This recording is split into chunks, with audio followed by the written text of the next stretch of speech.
তো আমরা যদি একেবারেই ফ্রেশ যদি আমাদের কেউ পিডিএফ করে আমাদেরকে দেয়, দ্যাট মিনস আমি যদি এখানে একটা ড্রয়িং আপনাদেরকে দেখাই,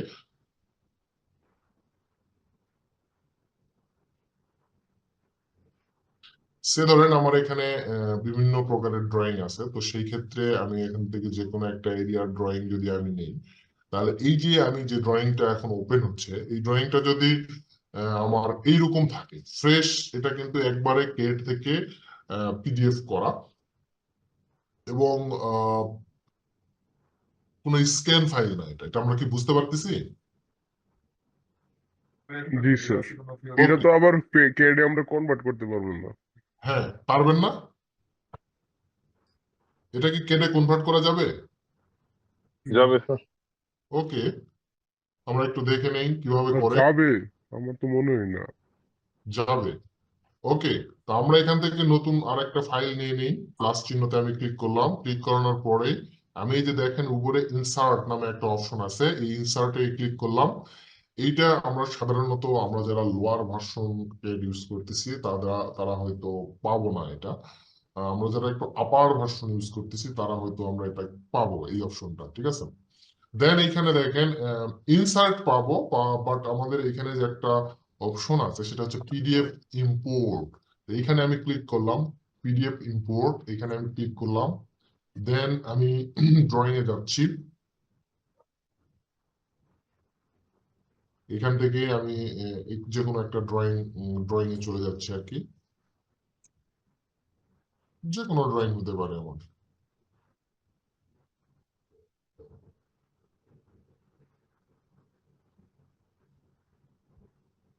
সিলেক্ট, দেন ফাইল, এখানে নেম দেওয়া আছে, এখান থেকে আমরা এটা ওপেন করব। ওপেন করার পরে আমার বাম দিকে ড্রয়িং গুলো আমাদেরকে প্রিভিউ দেখাবে যে আসলে কোন ড্রয়িংটা আমি ক্যাড করতে চাচ্ছি।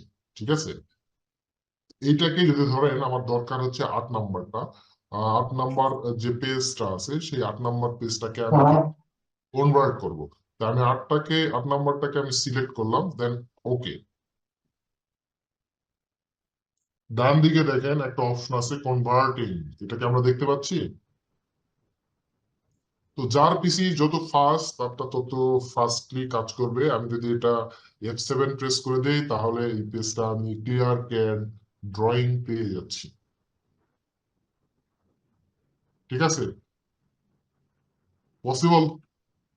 জি জি জি স্যার। আচ্ছা, এইখানে ক্যাডে কনভার্ট করানোর পর এপিজি থেকে কিছু অপশন আছে, সেই অপশন গুলো হয়তো আমাদের কাজ করবে না। যেমন ধরেন এখানে যে লগোটা ছিল সেই লগোটা কনভার্টিং হয়ে গেছে, কিন্তু এখান থেকে কিছু জিনিস আমাদের ভেঙে গেছে।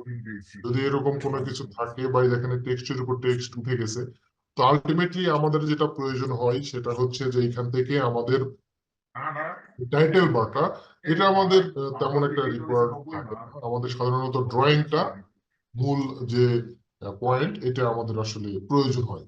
ওকে, এইখানে এই ফাইলটা নিয়ে আসার পর আমাদের কিছু সমস্যা আছে, সেটা হচ্ছে এটা আসলে সাধারণত মিলিমিটারে করা। ঠিক আছে, তো ডাইমেনশন গুলো ভাঙা, সবকিছু কিন্তু ভেঙে গেছে।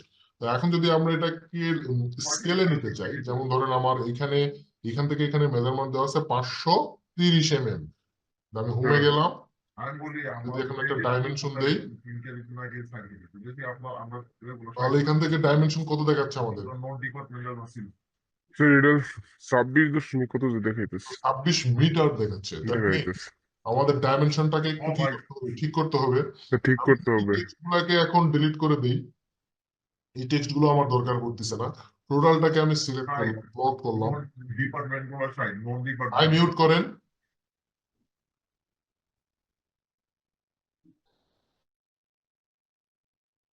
আমি ব্লক করলাম, হ্যাঁ, সিলেক্ট, ব্লক। জাস্ট এটা আমি দেখাচ্ছি আপনাদের একটু এক্সট্রা কোনো কিছু যদি দ্রুত কোনো কাজ করতে হয় সেটার জন্য আর কি। ঠিক আছে, এটা আম, ভালো বিষয় না আর কি, যে ক্যাড থেকে দ্রুত এটা এটা আমরা যখন অনেক ফাস্ট কাজ করতে হয় আমাদের, তখন এটা করতে হয় আর কি। কিছু করার থাকে না আর কি তখন। তো এখানে আমার এখন আছে কত? 530। দ্যাট মিনস আমি এখান থেকে এখানে মেজারমেন্টটা জানি। ঠিক আছে, তো আমি যদি এখান থেকে 530 একটা লাইন নেই, 530, এখন ডাইমেনশন যদি দেই তাহলে কত আসছে? 530। ডাইমেনশনটা যদি একটু ঠিক করে নেই, এখান থেকে ডাইমেনশন মিটার, এটাকে এখন কিন্তু কি মিটারে আছে কিন্তু দেখেন। তার মানে আমার এটা কত হবে বুঝেন ভালো করে। এটা আমার কত আছে, ওই অত দূর যাওয়ার দরকার নাই, এখানে আছে 150। 1.5। হ্যাঁ, তাহলে এখানে আমাদের কত হবে, 0.150 হবে না? হ্যাঁ স্যার, 0.15। 0.150 হবে। কেন 0.150 হবে? এখন যদি স্যার এখানে আমি ডাইমেনশন দেই, কত আসতেছে দেখেন, কত? 0.1500। তাহলে আমার এই ফাইলটা মিটারে আছে নাকি মিলিমিটারে আছে? স্যার মিটারে আছে। মিটারে আছে, দ্যাট মিনস আমার এখানে 0.150 দিতে হবে। এখন এটাকে যদি আমি অ্যালাইনমেন্ট করি, এল এন্টার, দেন একটা পয়েন্ট ধরলাম, এখানে একটা পয়েন্ট ধরলাম, দেন এন্টার। অ্যালাইনমেন্টটা কি স্যার? অ্যালাইনমেন্ট বলতে এই ড্রয়িংটা আমি এই মেজারমেন্টে অ্যালাইনমেন্ট করে নিলাম, ঠিক আছে, কনভার্ট করে নিলাম, মানে স্কেল করে নিলাম। এখন যদি আমি এটার মেজারমেন্ট দেই এখান থেকে এইখানে, দেখবেন যে মানে যা মেজারমেন্ট তাই আসবে, 0.150ই আসবে। এখন এটাকে যদি আমি মিলিমিটারে যদি কনভার্ট করি এই ফাইলটাকে, দেন মিলিমিটারে আমি কনভার্ট করতে পারি, ঠিক আছে। এখন মোটামুটি মেজারমেন্টটা হয়তো দেখা যাচ্ছে 2-1 মিলি এদিক সেদিক হতে পারে, বাট মেজারমেন্ট ঠিক থাকবে। এখান থেকে এটা দেখাচ্ছে 200 mm, আমাদের এখান থেকে দেখাচ্ছে অনেক দ্যাট মিনস এটা কিন্তু আবার আমাদের হচ্ছে স্কেলে নাই এইটা। আমাদের স্কেল কিন্তু হয়েছে শুধুমাত্র এইটা, এইটা, এই পার পেজ অবজেক্টটা। ওই যে অ্যালাইন করতে হবে পার পেজ, তাই তো? হ্যাঁ হ্যাঁ পার হ্যাঁ, ইমেজ। এটা যদি আমরা অ্যালাইনমেন্ট করে নেই তাহলে এটা আমাদের সঠিক স্কেলে আসবে। জাস্ট এটা অ্যাসাইনমেন্ট না, আপনাদের জাস্ট একটু বোঝার জন্য বললাম যে যদি আমাদের কোনো অনেক ইয়ে থাকে, যে প্ল্যান থাকে, পিডিএফ দেয় আমাদেরকে, তো সেই ক্ষেত্রে পিডিএফ দেয় কারা, যারা একটু চালাকি করে আর কি। আর্কিটেক্টরা সচরাচর ক্যাড ড্রয়িংটা দেয় না আর কি, সবসময় পিডিএফটা দিয়ে দেয়। তো অনেক সময় পিডিএফটা স্ক্যান করেও দেয়, কারণ ওই পেমেন্ট নিয়ে একটা ঝামেলা থাকে, এই জন্য কিছু টেকনিক কাজ করতে হয় আর কি। তো ভাই কারণ অনেকে তো ফাইবার বা আপওয়ার্কে তো শুধু 2D ড্রয়িং করে ডলার আর্নিং হ্যাঁ করছে। হ্যাঁ হ্যাঁ, করতে পারবেন, সমস্যা নেই। তো এই জিনিসগুলো আসলে আমাদের একটু প্রপারলি মেনটেন করতে হয়, এই কারণে কনভার্টিং বিষয়গুলো খুবই ইজি, আপনি চাইলে কনভার্ট করতে পারেন। ওকে, ক্লোজ। এটা হচ্ছে আমার ক্লাসের ইস্যু না, ক্লাসের এটার বাইরের একটা টপিক ছিল যেটা আপনাদেরকে দেখালাম। আর একটা ইস্যু হচ্ছে আপনাদের maybe Y Q arc installation করতে হবে, যদি করেন সমস্যা নাই, এটাতে কিছু ফ্যাসিলিটিস আছে।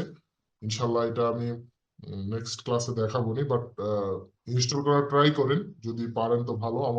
আমাদের ভিডিও দেওয়া আছে, এটা দিয়ে একটু ট্রাই করেন, ঠিক আছে। আচ্ছা একবার বলবেন কি এটা কি আচ্ছা, প্লাগইন? আমাদের প্লাগইনস, এটা একটা প্লাগইনস, ঠিক আছে। নামটা কি? ওয়াই ওয়াই কিউ আর্ক, এটা হচ্ছে ওয়ান ইউ আর।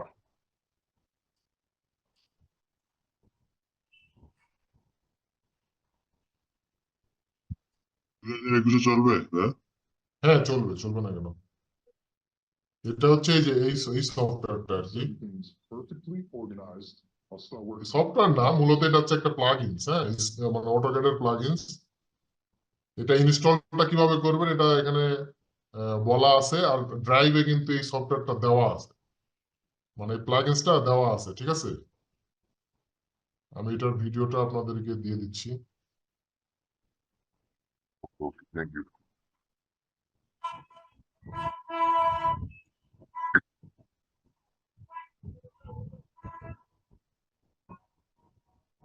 ওকে, তো স্মার্টলি কাজ করতে গেলে অনেক কিছুই প্রয়োজন হয়, ওখানে বিভিন্ন ধরনের আমাদের ক্যাডের যে ব্লক গুলো আছে সেগুলো, এবং অটোমেটিকলি ওইখানে আমরা ড্রয়িং করতে পারবো। তো অনেক ফাস্ট কাজ করা যায় ওই প্লাগইনসটা ইউজ করলে আর কি। তো সচরাচর আমরা যেহেতু অ্যাক্টিভ না, বা ওই কাজটা নিয়ে বা ওইখানে কখনো ওইটা নিয়ে কাজ করিনি, এই জন্য just আমি আপনাদেরকে শুধু বলবো যে এটা জাস্ট চেষ্টা করেন, একটু নিজে নিজে একটু চেষ্টা করেন, দেন আমি ক্লাসে হালকা একটু টাচ দিবনি আপনাদেরকে। আর কিছু ফাইল দিয়ে দিলে আপনারা এটা নিয়ে ক্যারি করতে পারবেন ইনশাল্লাহ। আচ্ছা, প্রথমত আমাদের আমাদের যে প্রিভিয়াস যে ক্লাসটা ছিল সেটাতে আমাদের ক্যাডের একটা ড্রয়িং নিয়ে আমরা স্কেচ করেছিলাম। প্রাইমারি লেভেলে আপনাকে যেটা মনে রাখতে হবে সেটা হচ্ছে যে আমাদের কাজের প্রসিডিউরটা কি। কাজের প্রসিডিউরটা হচ্ছে আমরা প্রথমে কি করলাম, প্রথমে হচ্ছে আমরা মার্কেটিং করলাম। ভালো করে বোঝার চেষ্টা করেন। প্রথমে কি করতে হবে, আপনাকে মার্কেটিং করতে হবে। দেন মার্কেটিং করে আমরা কি করলাম, ক্লায়েন্ট পিক করলাম। ক্লায়েন্টকে পিক করার পর আমরা ক্লায়েন্টের সাইট ভিজিট করলাম। ভিজিট করানোর পর আমরা ক্লায়েন্টের রিকোয়ারমেন্ট অনুযায়ী আমরা ক্যাডের স্কেচ করলাম। স্কেচ করানোর পর সেটাতে আমরা কি ক্যাডের ড্রয়িং কমপ্লিট করলাম, তাই তো? জি। আচ্ছা, আপনাদেরকে একটা ক্যাড ব্লক লাইব্রেরি আমি দিয়েছিলাম, এগুলো সবগুলো কি ডাউনলোড করছেন? হ্যাঁ ভাইয়া, ডাউনলোড করা হয়েছে। ওকে, সবগুলো ইম্পর্টেন্ট, এটা মোটামুটি সব ইন্টারনেটে পাওয়া যায়। তবে এই ফাইলটা আমার কাছে একটু এক্সক্লুসিভ এবং মনে হয়েছে যে না, এটা একটু স্ট্যান্ডার্ডের আছে। বাকিগুলোতে স্কেলিং একটু সমস্যা হতে পারে।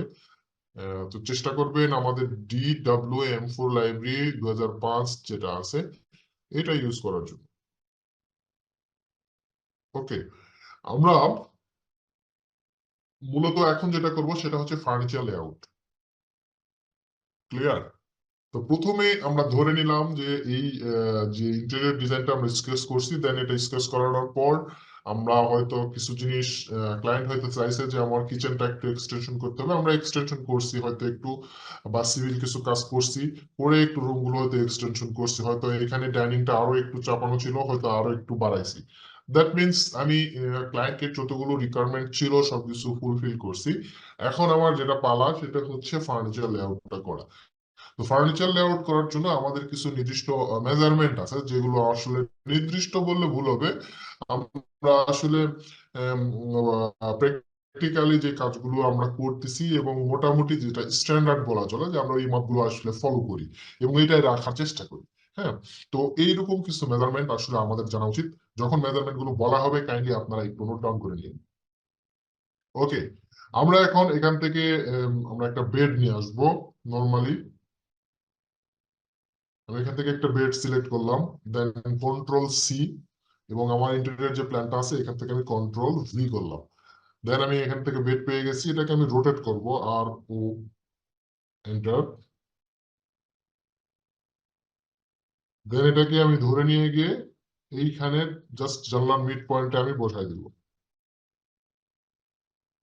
এখন এখান থেকে আমি জানলার ঠিক এইখানে বসালাম, বাট এখান থেকে আমার একটা ক্লিয়ার গ্যাপ হবে। ঠিক আছে, একবারে সরাসরি এখানে না বসে এখান থেকে একটা গ্যাপ হবে, তাই না? আমরা সরাসরি তো একবারে লাগাই দিই না, লাগাই দিই কি না এখান থেকে আমরা ভাইয়া। 8 ইঞ্চি একটা গ্যাপ রাখবো। রাখা যাবে না? হ্যাঁ, রাখা যাবে। এখন এই 8 ইঞ্চি গ্যাপটা কিসের জন্য বলেন?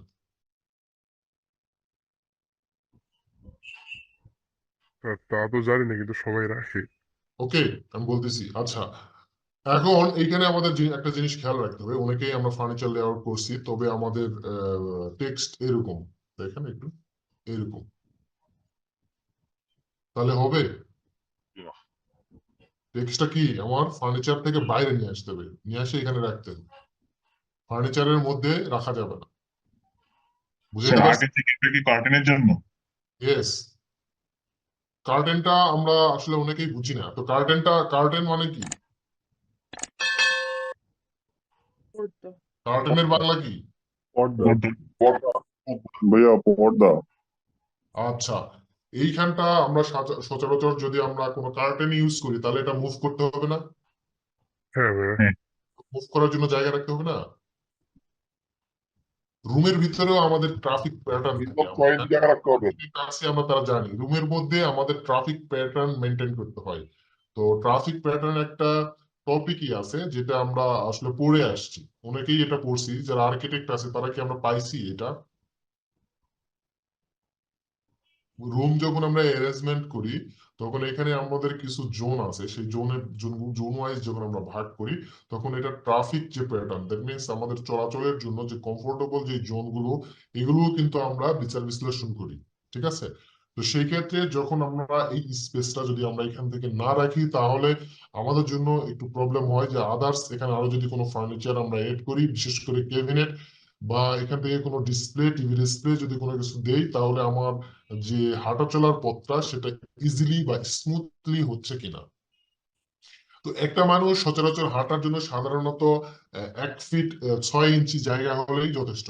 ঠিক আছে? কিন্তু যদি এটার যদি আমার ডাইনিং স্পেসের মধ্যে হয়, এইখানে এই জায়গাটার মধ্যে যদি হয়, সেই ক্ষেত্রে আমার একটু টাইট শিডিউল। বাট 1 ফিট 6 ইঞ্চি আমরা সচরাচর ধরি।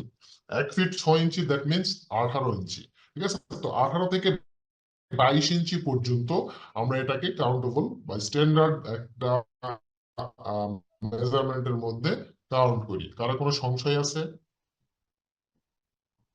কারো কোনো সংশয় আছে? না বা ভাই। না ভাই, মেজারমেন্টটা মনে হয় বেশি হওয়া লাগবে। আচ্ছা, ওকে। এইভাবে আমরা এখান থেকে এই বেডটাকে আমরা এখান থেকে বসাই দিলাম। বাট এই পাশে যদি আমরা যেহেতু আমরা ইন্টেরিয়র পারপাস কাজ করতেছি, তো সেই ক্ষেত্রে আমি এইখান থেকে যদি আমি একটা বক্স এইখান থেকে টেনে দিলাম, দেখেন এইখান থেকে লেয়ারটা চেঞ্জ করে উড়ে কোনো একটা এখানে সিলিং এর লেয়ারই রাখছি বা সিলিং এর লেয়ারই এখানে রাখলাম। বাট এই কলাম আর এই কলাম এর যে সাইজ সেটা কিন্তু এক না, এটা কি খেয়াল করছেন? দেখেন, হ্যাঁ।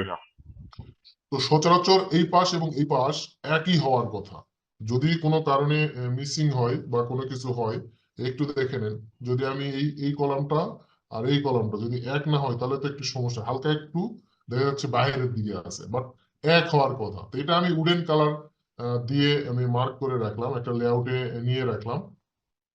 দেন এইটাকে আমি একটা ক্রস চিহ্ন দিয়ে রাখবো, এরকম দেখেন। এই ক্রস চিহ্নটা কেন দিলাম কেউ জানেন, বলতে পারবেন? হোয়াইট বোর্ড হইতে জায়গাটা ফাঁকা আছে তার কারণে। হ্যাঁ, পয়েন্ট আছে পয়েন্ট। হ্যাঁ, সচরাচর আমরা হোয়াইট যখন হতে এক্সটেরিয়র বিল্ডিং করি, এক্সটেরিয়র বিল্ডিং করার সময় আমরা একটা জায়গা রাখি, সেটা হচ্ছে প্লাম্বিং লাইন যাওয়ার জন্য কিছু লাইন আমাদের নিচে নিয়ে যাওয়ার জন্য আমরা কিছু ডাক্ট রাখি। হ্যাঁ, তো মিউট করেন। ডাক্ট রাখি। তো ডাক্টটা আসলে কেন রাখি? ডাক্ট রাখি আমাদের বিভিন্ন ধরনের যে ফিটিংস গুলো আছে বা ফিটিংস লাইন গুলো আছে প্লাম্বিং এর, এই লাইনগুলো আমরা ওই দিক থেকে পুশ করার জন্য। তো এইটার জন্য যে জায়গাটা আমরা বরাদ্দ করি সেই জায়গাটা আমরা ক্রস চিহ্ন দিয়ে রাখি, যাতে এটা আমরা বুঝি যে এটা একটা ডাক্ট। দ্যাট মিনস আমরা যখন কাজ করি, কাজ করতে করতে আমরা এটাকে একটা সিম্বল বানাই ফেলছি যে এরকম যদি ক্রস থাকে কোনো জায়গায়, দ্যাট মিনস এটা একটা ফাঁপা শেপ বা এই জায়গাটা ওপেন আছে। তারা কোনো বুঝতে সমস্যা হচ্ছে? ওকে, আচ্ছা। সেম এটাতেই ওই যে থিওরিটা সেটাই আমরা এখানে অ্যাপ্লাই করছি আর কি। আচ্ছা, এখন আমরা জানি যে একটা বোর্ডের সাইজ, আমি পেঁচাচ্ছি না, যাই হোক কোশ্চেন গুলো আপনাদেরকেই করতাম, তারপরেও একটু না করলেই নয়, সেটা হচ্ছে আমরা কি জানি একটা বোর্ডের সাইজ কত? জি স্যার। বোর্ড বোর্ড জি sir. 8 feet foot by by 4 feet. 4 feet থেকে 8 ফিট। 4 feet by 8 fit. হ্যাঁ, 8 ফিট। 4 ফিট বাই 8 ফিট যদি হয়, 4 ফিট বাই যদি 8 ফিট হয়, দেন অর্ণব আবির, আপনি কি আমাকে শুনতে পাচ্ছেন? জি ভাই। 4 ফিট বাই 8 ফিট আমরা জানতে পারলাম যে একটা বোর্ডের স্ট্যান্ডার্ড যে মেজারমেন্ট সেটা হচ্ছে 4 ফিট বাই 8 ফিট। আপনি আমাকে বলবেন কি 4 ফিট বাই 8 ফিট যদি আমার একটা বোর্ডের মেজারমেন্ট হয়, তাহলে এটা কত স্কোয়ার ফিট বোর্ড?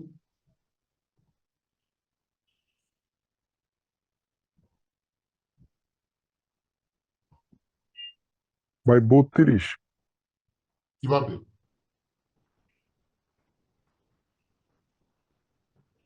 ভাই 4 ফিট ইন্টু 8 ফিট গুণ করলে স্কোয়ার ফিট বের হয়ে যাবে। ওকে, তো আমরা জানতে পারলাম যে একটা বোর্ড তাহলে কত স্কোয়ার ফিট? 32। 32। ক্লিয়ার? তো আর হচ্ছে স্ট্যান্ডার্ড একটা বোর্ডের সাইজ আমরা যেটা পাইলাম সেটা হচ্ছে 4 ফিট বাই আর 8 ফিট। যখন আমরা অ্যাজ এ এখানে আমাদের অনেকগুলো সিভিল ইঞ্জিনিয়ার ভাইরা আছে, অনেক মেধাবী এবং ট্যালেন্ট। তো আমি তারা যখন কাজ করে ওয়ালাইকুম আসসালাম তখন স্যার। সেটা কিভাবে কাজ করে, যখন আমরা টাইলস এর কাজগুলো করি, হ্যাঁ, টাইলস এর কাজগুলো যখন করি তখন কিন্তু একটা মডিউল আমরা নিয়ে দেন তারপরে কিন্তু কাজটা শুরু করি। দ্যাট মিনস আমি যেটা বোঝাতে চাচ্ছি সেটা হচ্ছে, সে ধরেন আমার এই বেডরুমের আমি টাইলস এখন লাগাবো, হ্যাঁ। তো টাইলসটা লাগানোর জন্য আমরা একটা মডিউল ইউজ করি, সেটা হতে পারে 18 ইঞ্চি বাই 12 ইঞ্চি, হ্যাঁ, অথবা হতে পারে 1 ফিট বাই 2 ফিট, অথবা 24 বাই 24 ইঞ্চি। একটা মডিউলের আমাদের কি টাইলস পাওয়া যায়। তো আমরা প্রথমত সাইট যে ইঞ্জিনিয়ার থাকে তাকে আমরা আর্কিটেকচারের একটা টাইলস এর লেআউট প্ল্যান দেই, ঠিক আছে।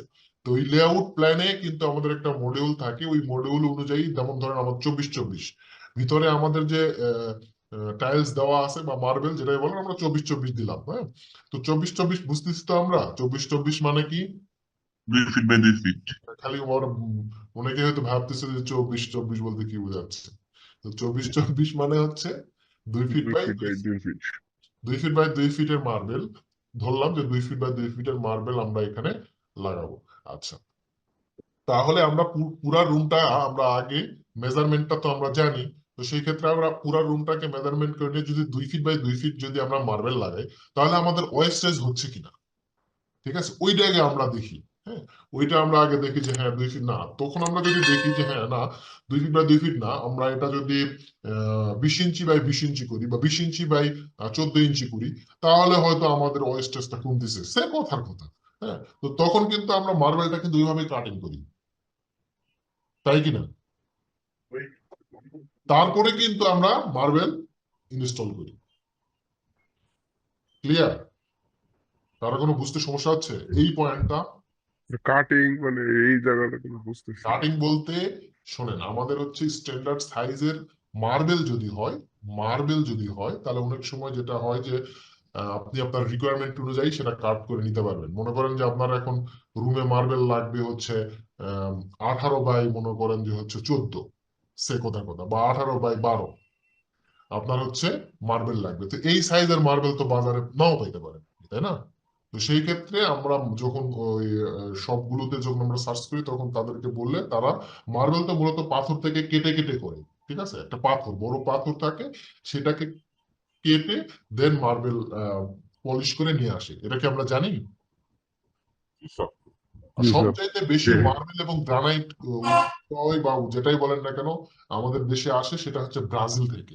তো আমরা যদি এখানে আপনাদেরকে একটু দেখাইলে কনসেপ্টটা ক্লিয়ার হবে, কনসেপ্ট ক্লিয়ার থাকলে আপনার কাজ করে মজা পাবেন।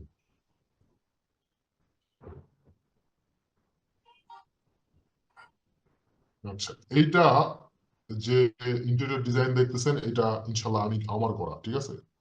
এর ভিতরে যে যত ফাংশন যেগুলো আছে সেটা ইনশাল্লাহ এটা নিয়ে আমি কাজ করছি।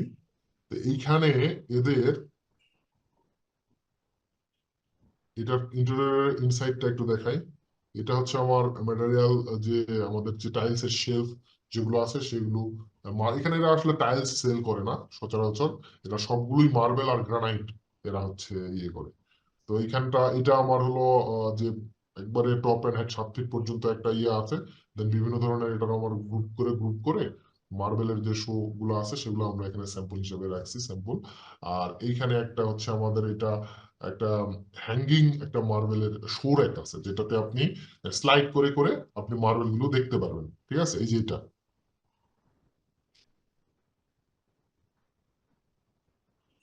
আর এইটা হচ্ছে আমরা যেটা করছি, এটাকে আমরা বুঝতে পারতেছি এটা কি জিনিস, এখানে আমি অনেক কিছু জিনিস আপনাদেরকে দেখাবো। সেটা হচ্ছে যে এইটা, আচ্ছা, একটু পরে আসি একটু পরে আসি তাদেরকে আপনাদেরকে পাথর দেখায় না, পাথর দেখাইলে তো টপিক চেঞ্জ হয়ে যাচ্ছে। এই যে দেখেন এইরকম পাথর, হ্যাঁ, আমরা দেখতে পাচ্ছি কি, এই যে এরকম পাথর জি থাকে, স্যার। এগুলাকে কাটা হয়, বুঝছেন, কেটে কেটে কেটে তারপরে হচ্ছে পাথরগুলো কেটে আমাদের হলো আপনার সাইজ যেরকম সাইজ আছে, এই যে দেখছেন, বুঝতে পারতেছেন। আর এগুলো জি কিন্তু খুবই স্যার। সফট, হ্যাঁ, একটু ইয়ে হলে কিন্তু ভেঙে যায়। মানে এগুলা এগুলা কিন্তু বুঝে ইয়ে করতে হবে, কাজ করতে হবে। আচ্ছা, আরেকটা বিষয় হচ্ছে এখানে, যেটা আমি এখন দেখাবো, যে এখানে কিন্তু আহ, আমি যখন এটা কাজ করছি, এটা অনেক আগে কাজ করা। তো এখানের যে জিনিসগুলো আসছিল, আমরা এখানে যেটা প্রেজেন্টেশন করছি, তখন ফার্স্ট অনিক্স মার্বেল যেটা, সেটা আসে। ঠিক আছে, অনিক্স। তো অনিক্স মার্বেল সম্পর্কে আমরা জানি, না। এটা হলো ট্রান্সপারেন্ট। ভিতরে কিন্তু এই মার্বেলটা আমি যেটা দেখাচ্ছি, এটার ভিতরে কিন্তু লাইটিং করা আছে, আমার এলইডি লাইট সেট করা আছে ইনসাইডে, ইনসাইডে, বুঝছেন? তো ওটা লাইট সেট করার কারণে এই পাশ থেকে লাইট কিন্তু ওই পাশে দেখা যাচ্ছে। এই মার্বেলটা ট্রান্সপারেন্ট। এইটা আর এই যে এইটা, এই দুইটা ভেরিয়েন্টে প্রথম আসছিল, এখন 4-5টা আসছে। এই মার্বেলটার নাম জানি আমরা। জি না, ট্রান্সপারেন্ট মার্বেলটাকে কি বলা হয়? Onyx, onyx, onyx.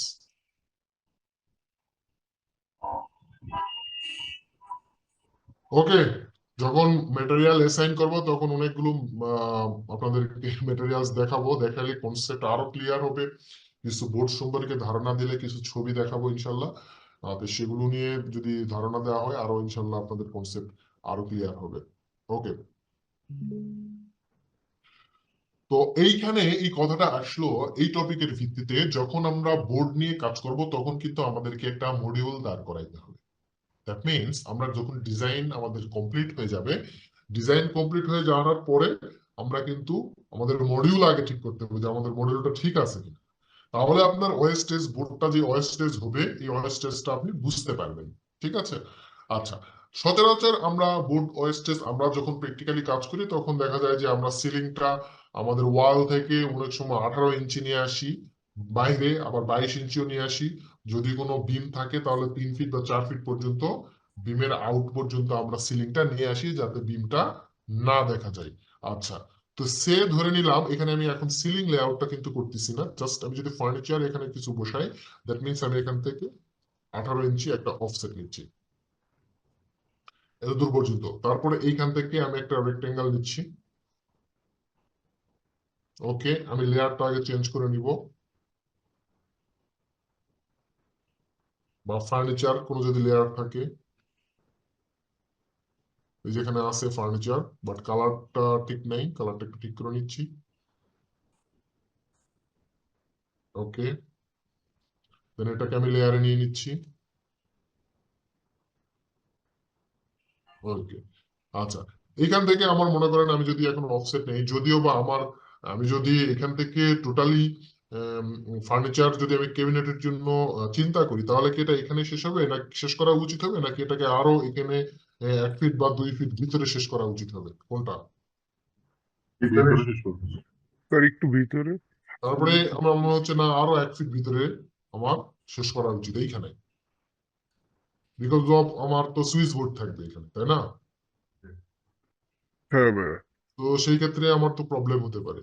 ওকে, এখন এইখান থেকে আমি জাস্ট একটা লাইন টেনে দিলাম, এটার সেন্টার এবং এটার সেন্টারে, এবং এটার সেন্টার এবং এটার সেন্টারে জাস্ট একটা লাইন টেনে, জাস্ট বোঝানোর সুবিধা।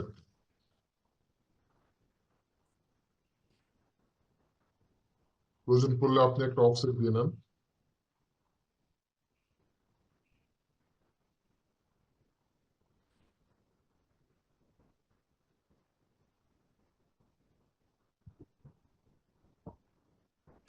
সেন্টার থেকে আমি এটা একটা কপি করে নিচ্ছি, জাস্ট আমি বুঝাচ্ছি যে এটা এখানে আমার একটা ক্যাবিনেট আছে, ঠিক আছে, প্ল্যানের মধ্যে। আচ্ছা, এই পাশে এখন কি হবে, এই পাশে সেম, এই পাশে এখান থেকে জাস্ট এই মাথায় সেম, এই পাশ থেকে আমরা কতটুকু দিছি অফসেট, 18 ইঞ্চি। 18 ইঞ্চির বেশি আর আমি নিচ্ছি না। ক্যাবিনেট 16 ইঞ্চি হয় না? 16 ইঞ্চি হয়, 18 ইঞ্চিও হয়, 22 ইঞ্চিও হয়, এটা আপনার স্পেস অনুসারে। কে কিছু বলতেছেন?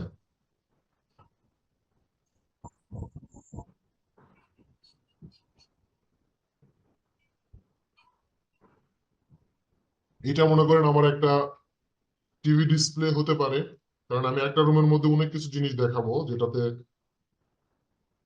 আপনাদের জন্য সুবিধা হবে আর কি। তো এখানে আমি একটা টিভির মতো একটা কিছু দিয়ে দিচ্ছি যাতে দেখে বোঝা যায় যে হ্যাঁ এখানে একটা টিভি বা একটা কিছু আছে, ঠিক আছে।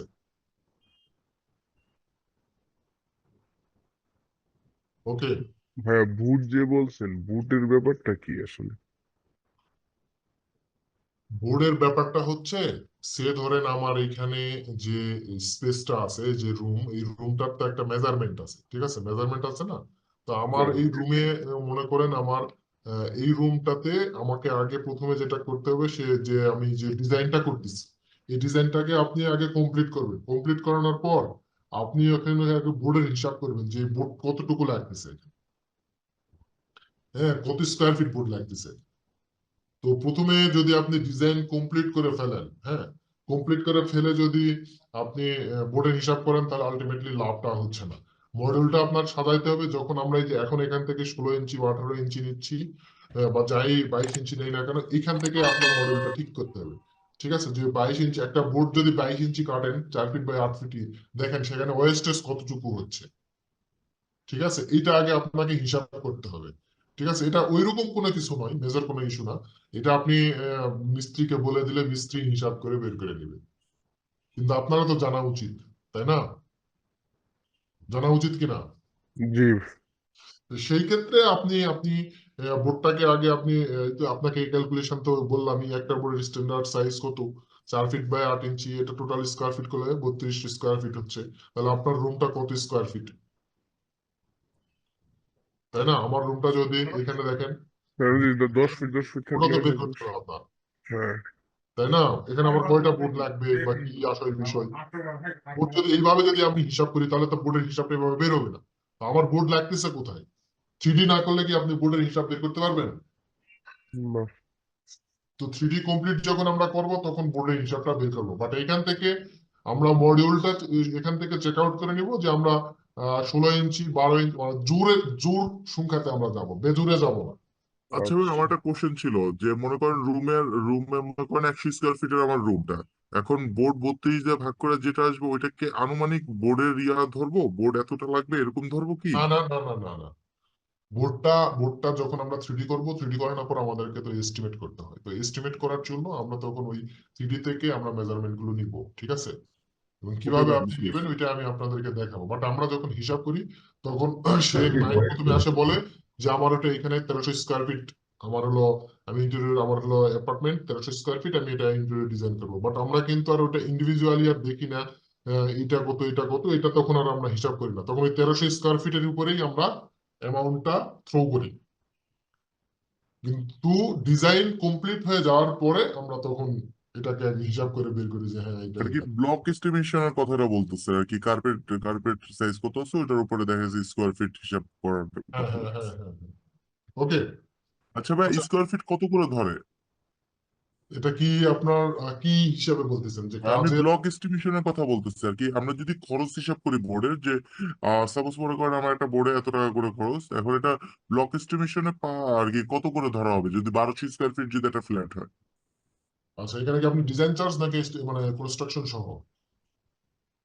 আমি ডিজাইন চার্জ আর কনস্ট্রাকশন কোনটার কত করে আর কি ধরা লাগে আর কি আচ্ছা, আমার? আমরা যদি ডিজাইন করি এক্সটেরিয়র অথবা ইন্টেরিয়র, এটা আসলে ক্লায়েন্ট এবং আমাদের যে ক্লায়েন্টের যে ডিমান্ড, এটা একটা আপনাকে মাথায় রাখতে হবে। আরেকটা হচ্ছে আপনি কিরকম ডিজাইনটা করছেন, দুইটা জিনিস।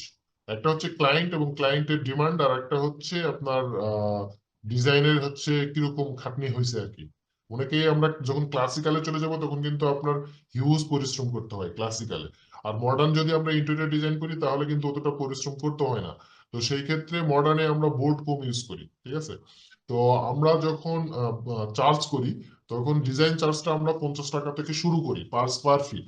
হ্যাঁ, তো 1300 স্কোয়ার ফিট যদি হয়, 50 টাকা থেকে আমরা 600-700 টাকা পর্যন্ত নিই। যদি আমাদের যখনই ইয়েতে যাবে, ক্লাসিক্যালে যাবে, তখনই আমরা 300-র উপর থেকে চার্জ করব, শুধু ডিজাইন, শুধু ডিজাইন। আচ্ছা, এখন যদি আমরা কনস্ট্রাকশন সহ করি,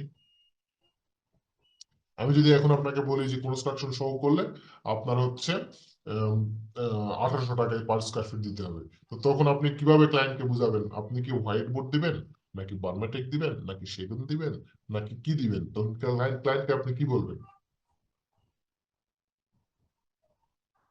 বলেন? ক্লায়েন্ট কিন্তু আপনাকে জিজ্ঞেস করবে। আপনি যখন বলবেন যে ডিজাইন অনুযায়ী, ডিজাইনটা যে অনুযায়ী ওই অনুযায়ী যেটা পারফেক্ট ম্যাটেরিয়ালস ওই অনুযায়ী কি ম্যাটেরিয়ালস দিব, এভাবে কি ডিলটা করব না? আর কি দেখা যাচ্ছে সব এসপিএল এর উপর হবে আপনার বাংলাদেশের? একটা অ্যানালাইসিস থাকবে। আপনার যেহেতু একটা কোম্পানি বা ফার্ম, সেক্ষেত্রে আপনার একটা অ্যানালাইসিস থাকে, প্রত্যেকটা কোম্পানিরই একটা অ্যানালাইসিস থাকে। অ্যানালাইসিসটা হয় এরকম ভাবে, আপনার তো কোম্পানি কস্টিং, তারপরে এগুলো সবকিছু মিলিয়ে কিন্তু ধরতে হয়, ঠিক আছে? আপনি খালি ওই বোর্ডের হিসাব করলে তো হবে না, মান্থলি আপনার এমপ্লয়ীদের স্যালারিও তো ধরতে হবে না? এখান থেকে প্রফিট বের করে না আপনি স্যালারি দিবেন, ওটাও তো এর মধ্যে এড হয়। এখন যেটা হচ্ছে, আমরা যখন কাজ করি তখন নর্মালি আমরা সবকিছু যেটা দেখি যে হোয়াইট বোর্ডে যদি আমরা করি তাহলে ওইটার একটা ক্যাটাগরি বের করি, A B C D, এরকম ক্যাটাগরি আছে আমাদের। তো এ ক্যাটাগরি হলে একটা রেট আসে, B C D এরকম ক্যাটাগরি অনুযায়ী রেটটা আসবে, ঠিক আছে? তো 1200 টাকা থেকে আমাদের স্টার্ট, 1200 টাকা থেকে আমাদের স্টার্ট হয়। এরপরে আমাদের যদি আমি 6,000 একা কাজ করতে চাই তখন তখন কি আমি কাজ পাবো? একা কাজ বলতে? মানে আমি এই সবটা করে দেব, মানে হ্যাঁ হ্যাঁ, একা। পাবেন না কেন? সবাই তো এরকম করে করতে চায়, করতে পারবেন। সেক্ষেত্রে আমরা 1200 থেকে 3,000 3,500 পর্যন্ত আমরা পার স্কোয়ার ফিট নিতে পারবো, ঠিক আছে? এটা হচ্ছে কনস্ট্রাকশন সহ। যখনই আপনাকে কনস্ট্রাকশন সহ দিবে তখন আপনাকে ডিজাইন চার্জ ক্লায়েন্ট দিবে না, ঠিক আছে? তো আপনি যদি বলেন যে ডিজাইন চার্জও দিতে হবে, কনস্ট্রাকশনও দিতে হবে, তাহলে কিন্তু ক্লায়েন্ট ভেবাচাকা খেয়ে যাবে, আপনাকে কিন্তু কাজ দিবে না। তো ক্লায়েন্ট আপনাকে অফার দিবে যে আপনি ইয়ে করেন, হচ্ছে আমি তো ডিজাইন চার্জ দিব না। তো আপনার একটা রুলস থাকবে, ঠিক আছে? যে যদি আমরা কনস্ট্রাকশন করি তাহলে আমরা 10% কি করব, নিব না, ডিজাইন চার্জ 10% নিব না। আর আমি যদি বলি ডিজাইন 1 টাকাও নিব না, তাহলে ক্লায়েন্ট কি মনে করবে জানেন? ক্লায়েন্ট মনে করবে যে আপনি এখান থেকে সেই লাভ করবেন,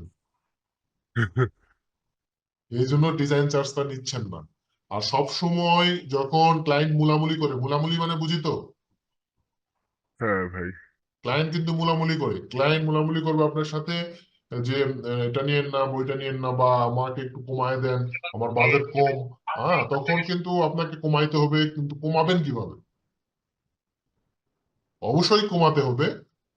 তো আপনার রেটটা থাকবে, সে ধরেন আমার বার্মাটিক বোর্ডের জন্য আমার হিসাব করা থাকে, সে ধরেন আমি 2200 টাকা স্কোয়ার ফিট নেবো, পার স্কোয়ার ফিট 2200 টাকা। আর যদি নর্মাল হোয়াইট বোর্ডে করেন, হ্যাঁ হোয়াইট বোর্ডে যদি করেন তাহলে আমি নিব মনে করেন যে হচ্ছে 1,600 টাকা পার স্কোয়ার ফিট।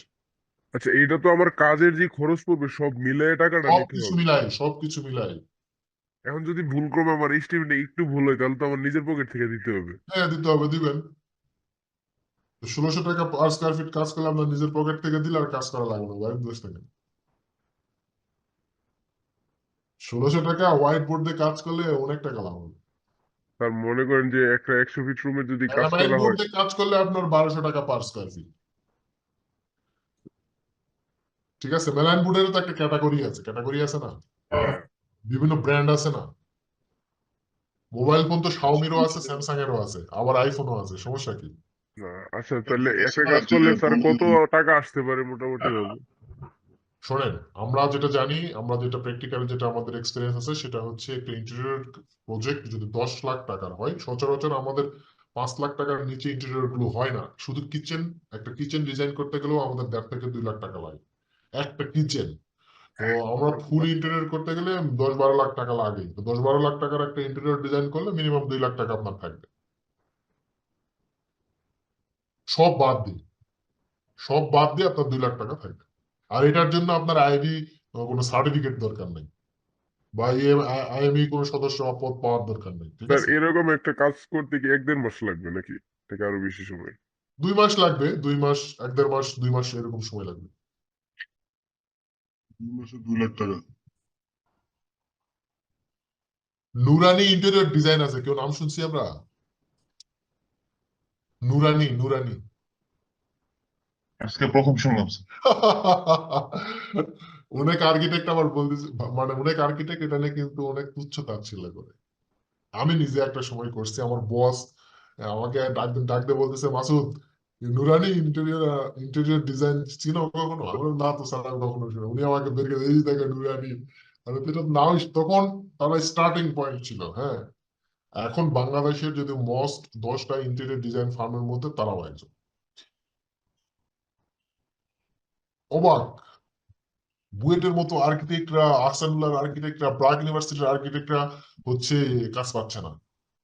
অথচ তিনি জেনারেল পার্সন, কোনো টেকনিক্যাল পার্সন নয় কিন্তু। উনি এমডি কিন্তু জেনারেল পার্সন। উনি কাজ কিভাবে পাচ্ছেন? আর বুয়েটের ওরা কাজ পেতেছে না, তাহলে আমরা কিভাবে কাজ পাবো? কাজ তো আপনার হচ্ছে ইয়ে দিয়ে আসবে না, মেধা দিয়ে তো কাজ আসবে না। মেধা দিয়ে কাজ আসবে, আপনার চাপা দিয়ে কাজ আসবে। মানে স্যার যে যত চাপা মারতে হবে তার কাজ ভালো, মানে কাজ পাওয়ার আপনি সম্ভাবনা বেশি আপনি থাকবে। আপনাকে কিছু প্র্যাকটিক্যাল কথা বলি। সেটা হচ্ছে আমাদের রূপায়ণ গ্রুপের যে চেয়ারম্যান, প্রথম যে প্রতিষ্ঠাতা, তিনি কিন্তু একজন রোম মিস্ত্রি ছিলেন। তিনি হচ্ছে প্রোফাইল লিমিটেডের, আমরা নাম শুনছি অনেকে, যেটা ডোমেইনো নামে পরিচিত। তো তার তার কোম্পানিতে অর্থাৎ ডোমেইনোতে সে কি করছিল, রঙের কাজ করছিল।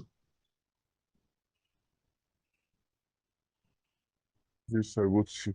সে সে একজন সে হচ্ছে রূপায়ণ গ্রুপ দিয়ে ফেলছে। আপনি আপনি আমি কি পারবো না?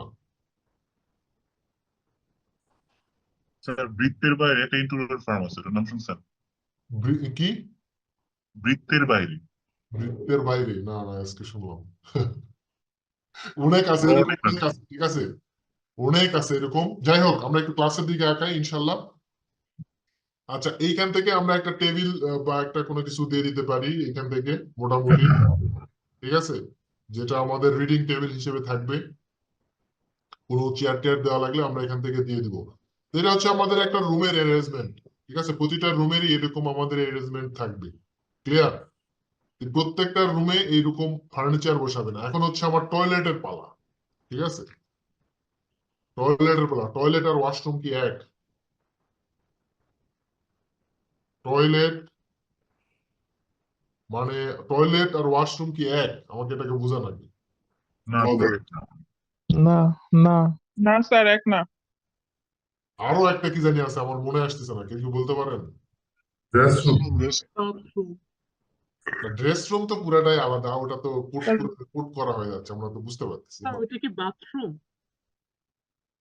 আমরা তো হচ্ছে যখন বইয়ে পড়ছিলাম, টয়লেট, তারপরে হচ্ছে আমার সঠিক মনে পড়তেছে না, অনেক কয়েকটা ল্যাট্রিন কি একটা আছে, আছে। অনেকে ওয়াশরুম। লাভাটরি বলে। হ্যাঁ, তো বিভিন্ন এক একটা কিন্তু এক এক রকম। মানে সবগুলো কিন্তু সিমিলার না। টয়লেট, বাথরুম, টয়লেট, আর একটা হচ্ছে আপনার হলো ওয়াশরুম। ওয়াশরুম। তো টয়লেটটা কোনটা? টয়লেটটা আমরা বলতে কোনটা বুঝি? স্যার, টয়লেটটা যেটাতে তিনটা ফাংশন থাকে সেটা হলো টয়লেট। বাথ মানে গোসল করার ফাংশন থাকে, কমোড একটা বলে থাকে, ওয়েস্টরুম। বেসিন থাকে। তিনটা ফাংশন আরেকটা, যেটা থাকে সেটা হলো টয়লেট। হ্যাঁ, আর একটা আরেকটা হচ্ছে, ল্যাট্রিন, যেটাতে শুধুমাত্র কমোড থাকে। হ্যাঁ, এটা এরকম এরকম কিছু আমি কয়েকটা পড়ছিলাম, ভুলে গেছি। মোট তিনটা। আচ্ছা, যাই হোক। ওয়াশরুম কোনটা বলে তাইলে? ওয়াশরুমে আসলে অন্য কিছু করতে পারবেন না, খালি ওয়াশ করতে পারবেন, গোসল করতে পারবেন, বাথ টাব থাকবে ওখানে। ও আচ্ছা হাত আচ্ছা। ওয়াশ করতে, হ্যান্ড ওয়াশ করতে পারবেন ওয়াশরুমে। গোসল করতে পারবেন, সমস্যা নাই। আচ্ছা, এটা হলো কনসেপ্ট গুলো আপনাদেরকে জাস্ট ভেঙে দিচ্ছি। আপনাদের অনেকেরই, আমরা এখানে ফ্রেশার আছি, এখানে লজ্জা পাওয়ার কিছু নাই, হয়তো ওরা তারা কিছু বলতেছে না, বাট অনেকেই আছে, আমরা চুপ করে শুনতেছি। বাট এগুলো কিন্তু আসলে রিয়েলিটি। এবং আমাদের যারা টেকনিক্যাল ইনফরমেশন, একটা জিনিস মাথায় রাখবো আমরা, আমাদের কাছে যত বেশি টেকনিক্যাল ইনফরমেশন থাকবে তত বেশি আমরা স্ট্রং ভাবে কথা বলতে পারবো। আপনার কাছে যদি ইনফরমেশন না থাকে তাহলে কিন্তু আপনি স্ট্রংলি বোল্ডলি কথা বলতে পারবেন, ঠিক আছে। মার্কেটে ইন্টারনেট কাজের জন্য আপনার বোল্ডলি কথা বলতে হবে, মিউ মিউ করলে কাজ পাবেন না। অনেক সময় একটা জিনিস লক্ষ্য করবেন, সাইটে আর্কিটেক্ট ভুল করে, একবারে অনেস্টলি স্পিকিং, সাইটে আর্কিটেক্ট ভুল করে, তারপরেও তারা কি বলে এটাই ঠিক, এটা এরকমই, ডিজাইনই এরকম, বাট তোরা করতে গেছি করবি, ইজ অলওয়েজ রাইট। তার কোনো করার নাই তো স্যার, এখন তো আর ভুল স্বীকার করবেন। হ্যাঁ, এখন ইঞ্জিনিয়ারকে যদি বলে যে না, ইঞ্জিনিয়ার মনে করেন যে সে কাজ করতে গিয়ে ভুল সে ধরছে, তারপরে এখন বলতেছে যে স্যার বা যাই হোক, আমার হলো দরজার তো এটা ফ্লাশ হয়ে গেছে, মনে করেন যে হচ্ছে ওয়াল থেকে আমার হচ্ছে 2 ইঞ্চি বাইরে চলে আসছে ফ্রেমটা। সে কথার কথা, আমি এটা কিন্তু হয়েছে একটা ঘটনা বলতেছি। তো এখন সে বলতেছে এটা তো স্যার ভুল হয়েছে, এটা তো ফ্লাশে থাকবে না, এটা তো ইয়ে হয়ে যাবে, ইনসাইডে থাকবে। তো সে বলতেছে বেটা এটাই ডিজাইন, তুই বুঝিসনি তাই। এখন কি বলবেন? আবার এরকমও বলতে শুনছি যে আর্কিটেক্ট হচ্ছে তুমি না আমি, বলছে স্যার আপনি, তাহলে এখন চুপ থাক। সিভিলের থেকে তো আর্কিটেকচার যারা থাকে তারাই উপরে থাকে, মানে ইয়ার যাই হোক, মধ্যে। তো এই জিনিসগুলো খুবই ইম্পর্টেন্ট। আর একটা জিনিস আপনাদেরকে পরামর্শ দেবো, কোনো কাজ সাইটে ইমপ্লিমেন্ট করার আগে বা এক্সিকিউট করার আগে আপনারা যেটা করবেন সেটা হচ্ছে স্যাম্পল করার চেষ্টা করবেন। এটা হচ্ছে প্রফেশনালিজম, ঠিক আছে? সে ধরেন আপনি সাইটে কোনো মার্বেল লাগাতে চাচ্ছেন বা কোনো স্টোন ডিজাইন করতে চাচ্ছেন, ইন্টেরিয়রে কিন্তু হিউজ স্টোন ডিজাইন থাকে বা বিভিন্ন ধরনের মার্বেলের প্যাটার্ন ডিজাইন থাকে বা বিভিন্ন গ্রানাইটেরও কিছু ডিজাইন থাকে। তো সেই ক্ষেত্রে আমরা যেটা করবো, আগে স্যাম্পল করবো। তোমাকে বলবো যে তুই একটা ওয়ালে ছোট্ট একটা জায়গায় 2 ফিট বা 2 ফিট জায়গায় একটা স্যাম্পল করে রাখবি, আমি যাই দেখবো, ঠিক আছে? তো দেন স্যাম্পল গুলো যদি আপনার পছন্দ হয় দেন ওকে, না হলে একটা ওয়ালে মার্বেল লাগানোর পর অনেক কস্টিং, মার্বেল লাগানো কিন্তু অনেক কস্টিং, হ্যাঁ। তো সেই ক্ষেত্রে দেখা যায় যে অনেক এটা আমাদের টাইম ওয়েস্টেজ হয়, আবার ফিনান্সিয়াল আমরা একটা পানিশমেন্ট পাই। তো সেই ক্ষেত্রে এটা যাতে না করি, আগে স্যাম্পল করবো দেন আমরা কাজ করব। এটা হচ্ছে প্রফেশনালিজম। আচ্ছা, এখন হলো আমরা এখন এটা হচ্ছে আমাদের একটা টয়লেট এখানে বলা হচ্ছে। তো আমরা এইখানে যদি কোমোড দিতে চাই, এখান থেকে একটা কোমোড নিয়ে আসি আমরা, কন্ট্রোল সি দেন কন্ট্রোল ভি। ভালো মতো এটা কপি হয় নাই, কন্ট্রোল সি, ইন্টেরিয়র ডিজাইনে কন্ট্রোল ভি। আচ্ছা, টেক্সটটাকে আমরা একটু নিচের দিকে নিয়ে আসতেছি। আচ্ছা, এটার এখন যখন আমরা টয়লেট নিয়ে কাজ করব, তখন আমরা ইন্টেরিয়র ডিজাইন করি। ইন্টেরিয়র ডিজাইন করার ক্ষেত্রে সবচাইতে ইম্পর্টেন্ট হচ্ছে আমাদের নর্থ সাইন, ঠিক আছে? তো ইন্টেরিয়র ডিজাইনটা আমরা অনেক সময় মনে করি না, ইন্টেরিয়র ডিজাইনে নর্থ সাইনের কোনো দরকার নাই। তো নর্থ সাইন মানে কি বুঝি তো আমরা?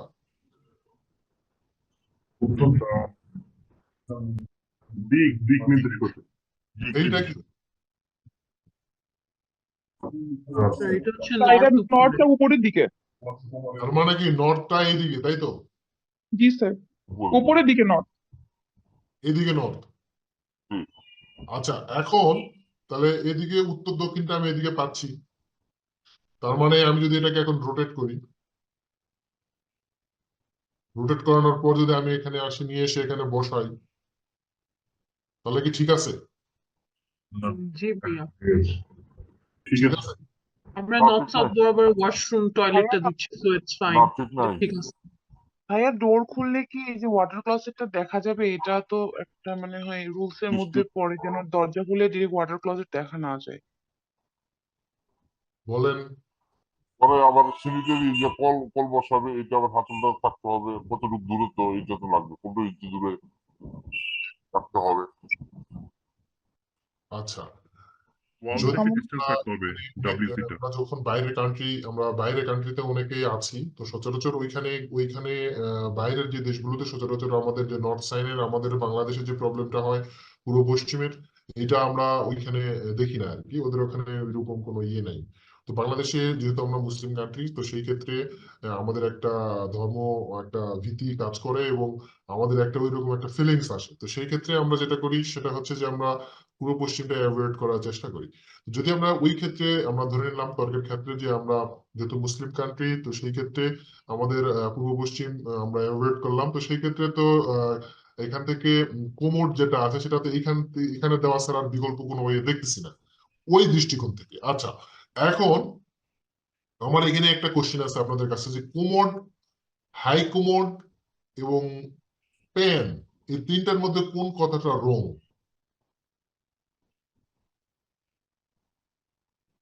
কোমোড হাই কমোড, কমরটা হাই কমোড, এবং পেন। হাই কমোডটা wrong. High commode, high commode রো। আচ্ছা, এখন আপনাকে বলি, ক্লায়েন্ট কিন্তু পেন চিনে না, ঠিক আছে? এই জিনিসটাই আমি, ক্লায়েন্ট ক্লায়েন্ট বোঝে হাই কমোড আর লো কমোড, হাই কমোড আর হচ্ছে কমোড। হাই কমোড বলতে সে বোঝাচ্ছে যে হলো ওই কমোডকে, মানে যে এটা বোঝাচ্ছে নিচের এটা কিসে বোঝাচ্ছে, মানে এটা আপনি বলবেন যে এটা তো, আপনি যদি বলেন যে আমি তো হাই কমোড চিনি না, তখন সে হাসবে, বুঝছেন যে হাই কমোড কি। তো এটা আপনাকে মেন্টালি তাকে হচ্ছে বুঝাইতে হবে যে আসলে এখানে তো আপনি যদি তাকে এখন ওখানে গিয়ে শেখান যে আপনাকে হচ্ছে এটা মানে পেন আর এটা হচ্ছে কোমোড, হাই কোমোড তো মাঝখানে আমরা কিছু জানি না। হ্যাঁ, তো ওইখানে আসলে আমরা আমরা প্রাইমারি লেভেলে ক্লায়েন্টকে কিছু জিনিস আমাদেরকে কি করতে হয়, নার্সিং করতে হয়, নার্সিং করে একটু এডুকেটেড করতে হয় এই সেক্টরটাতে। যদি কোনো কিছু একটু আপনি মনে হচ্ছে যে না এটা নিয়ে একটা বেড সিচুয়েশন সৃষ্টি হবে, তো তার আগেই আপনি এটা ক্লিয়ার করে নেবেন, ঠিক আছে। তো সেই ক্ষেত্রে আমরা দুইটা শব্দই আমরা ইউজ করব, একটা হচ্ছে কমোড আর একটা হচ্ছে পেন। এই দুইটা ছাড়া আমি আমি নিজে আর কিছু জানি না। তো সচরাচর বাইরের আমাদের কিছু লোক আছে যারা তারা হচ্ছে এটা ইউজ করে আর কি। তো যাই হোক, এইখানে যদি আমরা এটাকে বসাই তাহলে আলটিমেটলি এটা ঠিক নেই, ঠিক আছে। তো আমরা এইখানে দেখেন, এটা আমার যদি কোমোড হয় তাহলে নিশ্চয়ই এখান থেকে আমার একটা 3 ইঞ্চির একটা ট্রাপ আছে, তাই না? এখানে তো আমার ওয়েস্ট ওয়াটারটা যাবে, হ্যাঁ, তাই কিনা? তাহলে এটার সেন্টার কোথায় হবে? এইটা হচ্ছে, মাঝে। এইখান থেকে আমি একটা এরকম অফসেট নিব, এটা 18 থেকে 22 ইঞ্চি অফসেট। আমি যদি 18 ইঞ্চি দিই এখান থেকে, এই ওয়াল থেকে, তাহলে এটার সেন্টারটা হবে এখানে, ওকে, এইখানে।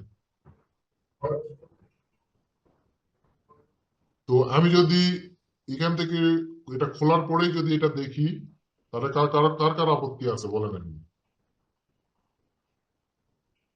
এটা খুল হ্যাঁ, দেখতে খুব বিশ্রী আমার লাগে। আপত্তি আছে। এটা যেহেতু একদম কমন একটা ওয়াশরুম, আমার মনে হয় এটা না দেওয়াই ভালো এইভাবে। ডব্লিউসি টা হাইড করে দেওয়া লাগবে। হ্যাঁ হ্যাঁ হ্যাঁ। আর কোমোডে তো যাবো, এটা তো দেখবোই। বলেন না, কার কার বাই এনি আপত্তি চান্স আছে? কেউ যদি দরজা লক না করলে তখন? আচ্ছা, আমরা যদি এইখান থেকে যদি এটার হচ্ছে এখন অফসেট এইদিকে দেই 18 ইঞ্চি,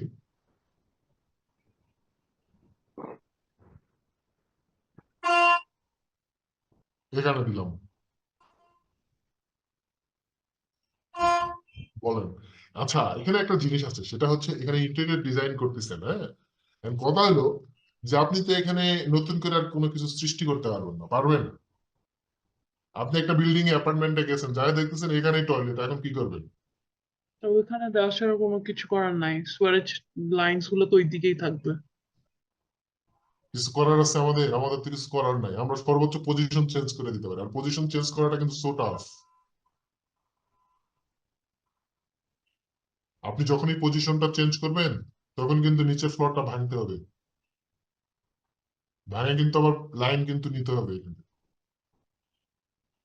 তো এরপরে আমাদের ইস্যু যেটা থাকে সেটা হচ্ছে, যদি আমরা এখানে দরজা খোলার পরে যদি এটা আমরা দেখি তাহলে একটা কেমন একটা সিচুয়েশন, বাট এখান থেকে আমাদের আহ, ঢোকার পরেই আমরা এখানে একটা বেসিন দিতে পারবো কিনা সেটাও একটা ইস্যু, যে এখানে ওই রকম জায়গা আছে কিনা। বাইরেও আমরা দিতে পারবো না, তো এখানে বেসিন না দিয়ে আমরা সরাসরি এই জায়গাটাতে বেসিন দিতে পারবো, ঠিক আছে।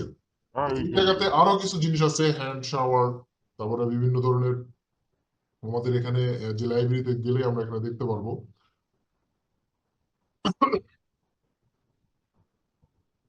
এখানে টিস্যু হোল্ডার আছে। তো টিস্যু হোল্ডারটা সাধারণত কোন পাশে থাকে বলেন? বাম পাশে। বাম পাশে। টিস্যু হোল্ডার গেল কই? ডান পাশে। হ্যাঁ, আমার বাসায় তো বাম পাশে না, ডান পাশেই। যে দিক থেকে সুবিধা ওই দিকই তো দেওয়া হইবো না। দুই ওয়াশরুমে দুই সাইডে আমার ওয়াশরুমের মধ্যে।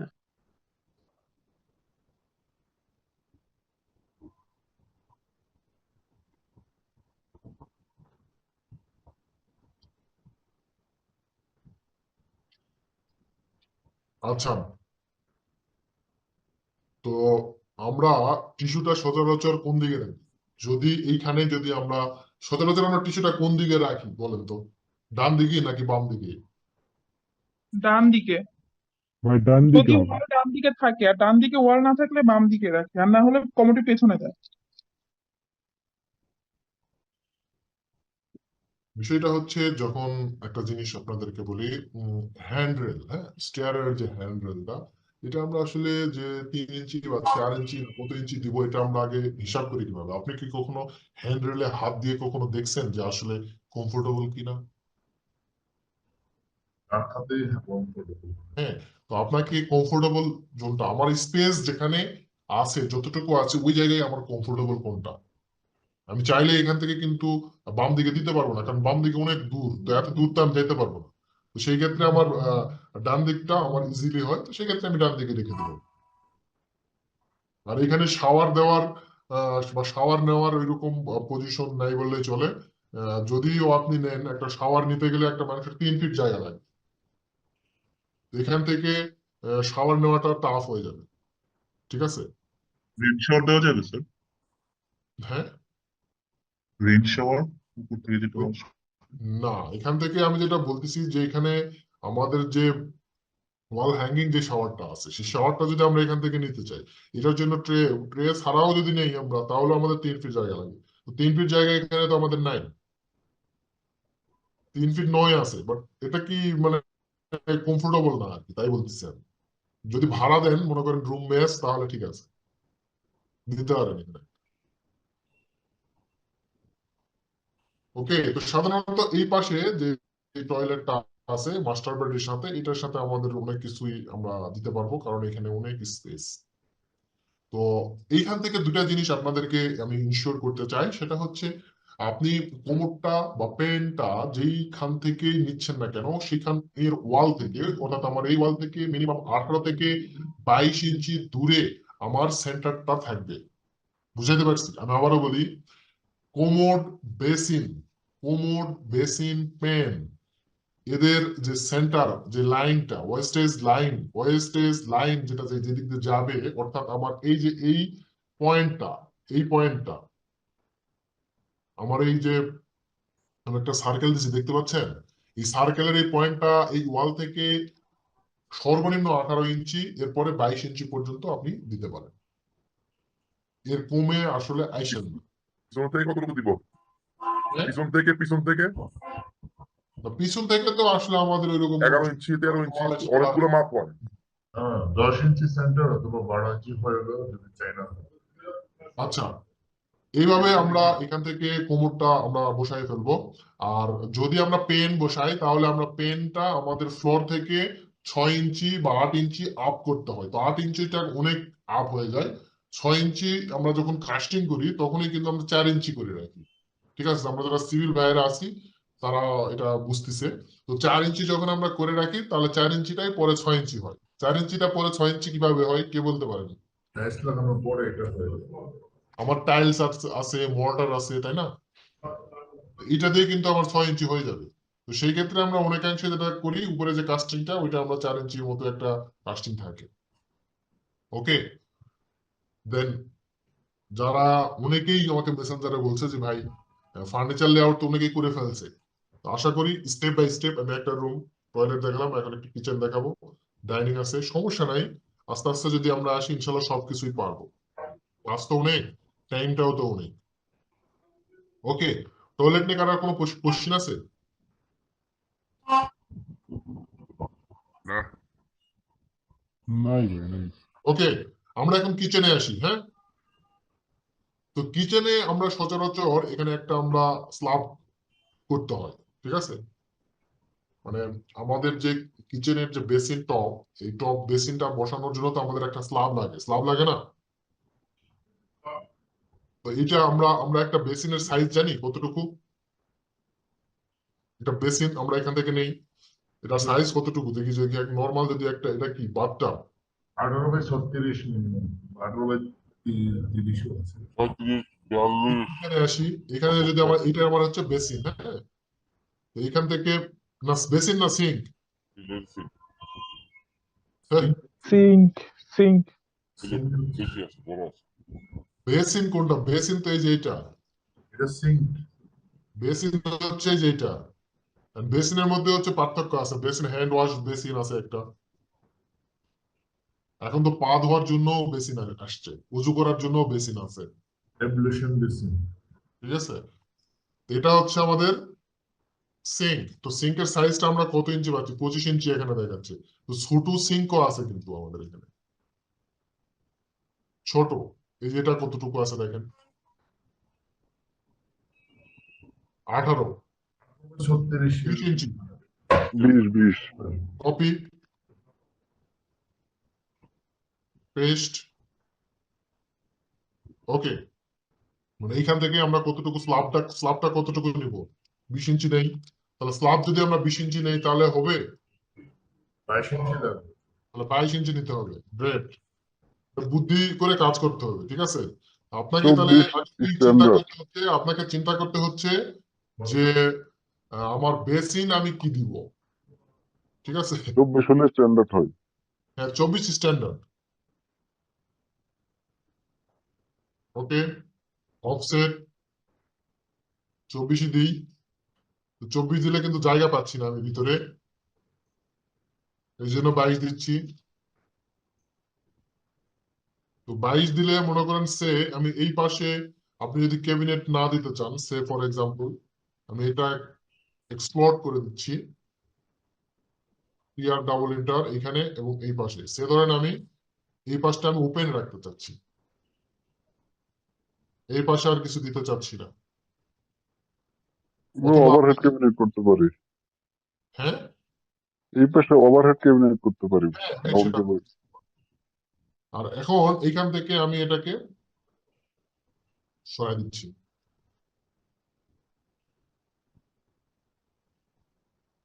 এখন কিছু জিনিস আছে, একটু ভালো করে খেয়াল করেন। এখানে আমার আর কি কি ফিচার আছে আমি নিয়ে আসি। বেসিন, বেসিনের পরে কি? চুলা দেন। সিঙ্কের পরে বার্নার। এখানে এই ধরনের চুলাগুলো অ্যাভয়েড করবেন, এইগুলা দিবেন না। ঠিক আছে, স্ট্যান্ডার্ড জিনিস দেওয়ার চেষ্টা করবেন।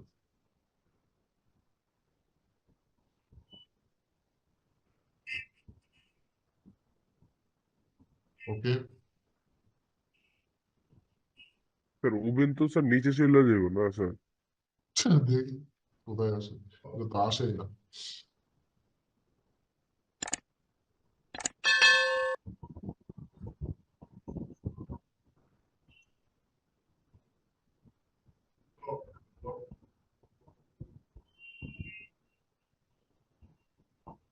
আচ্ছা এটাই দিই।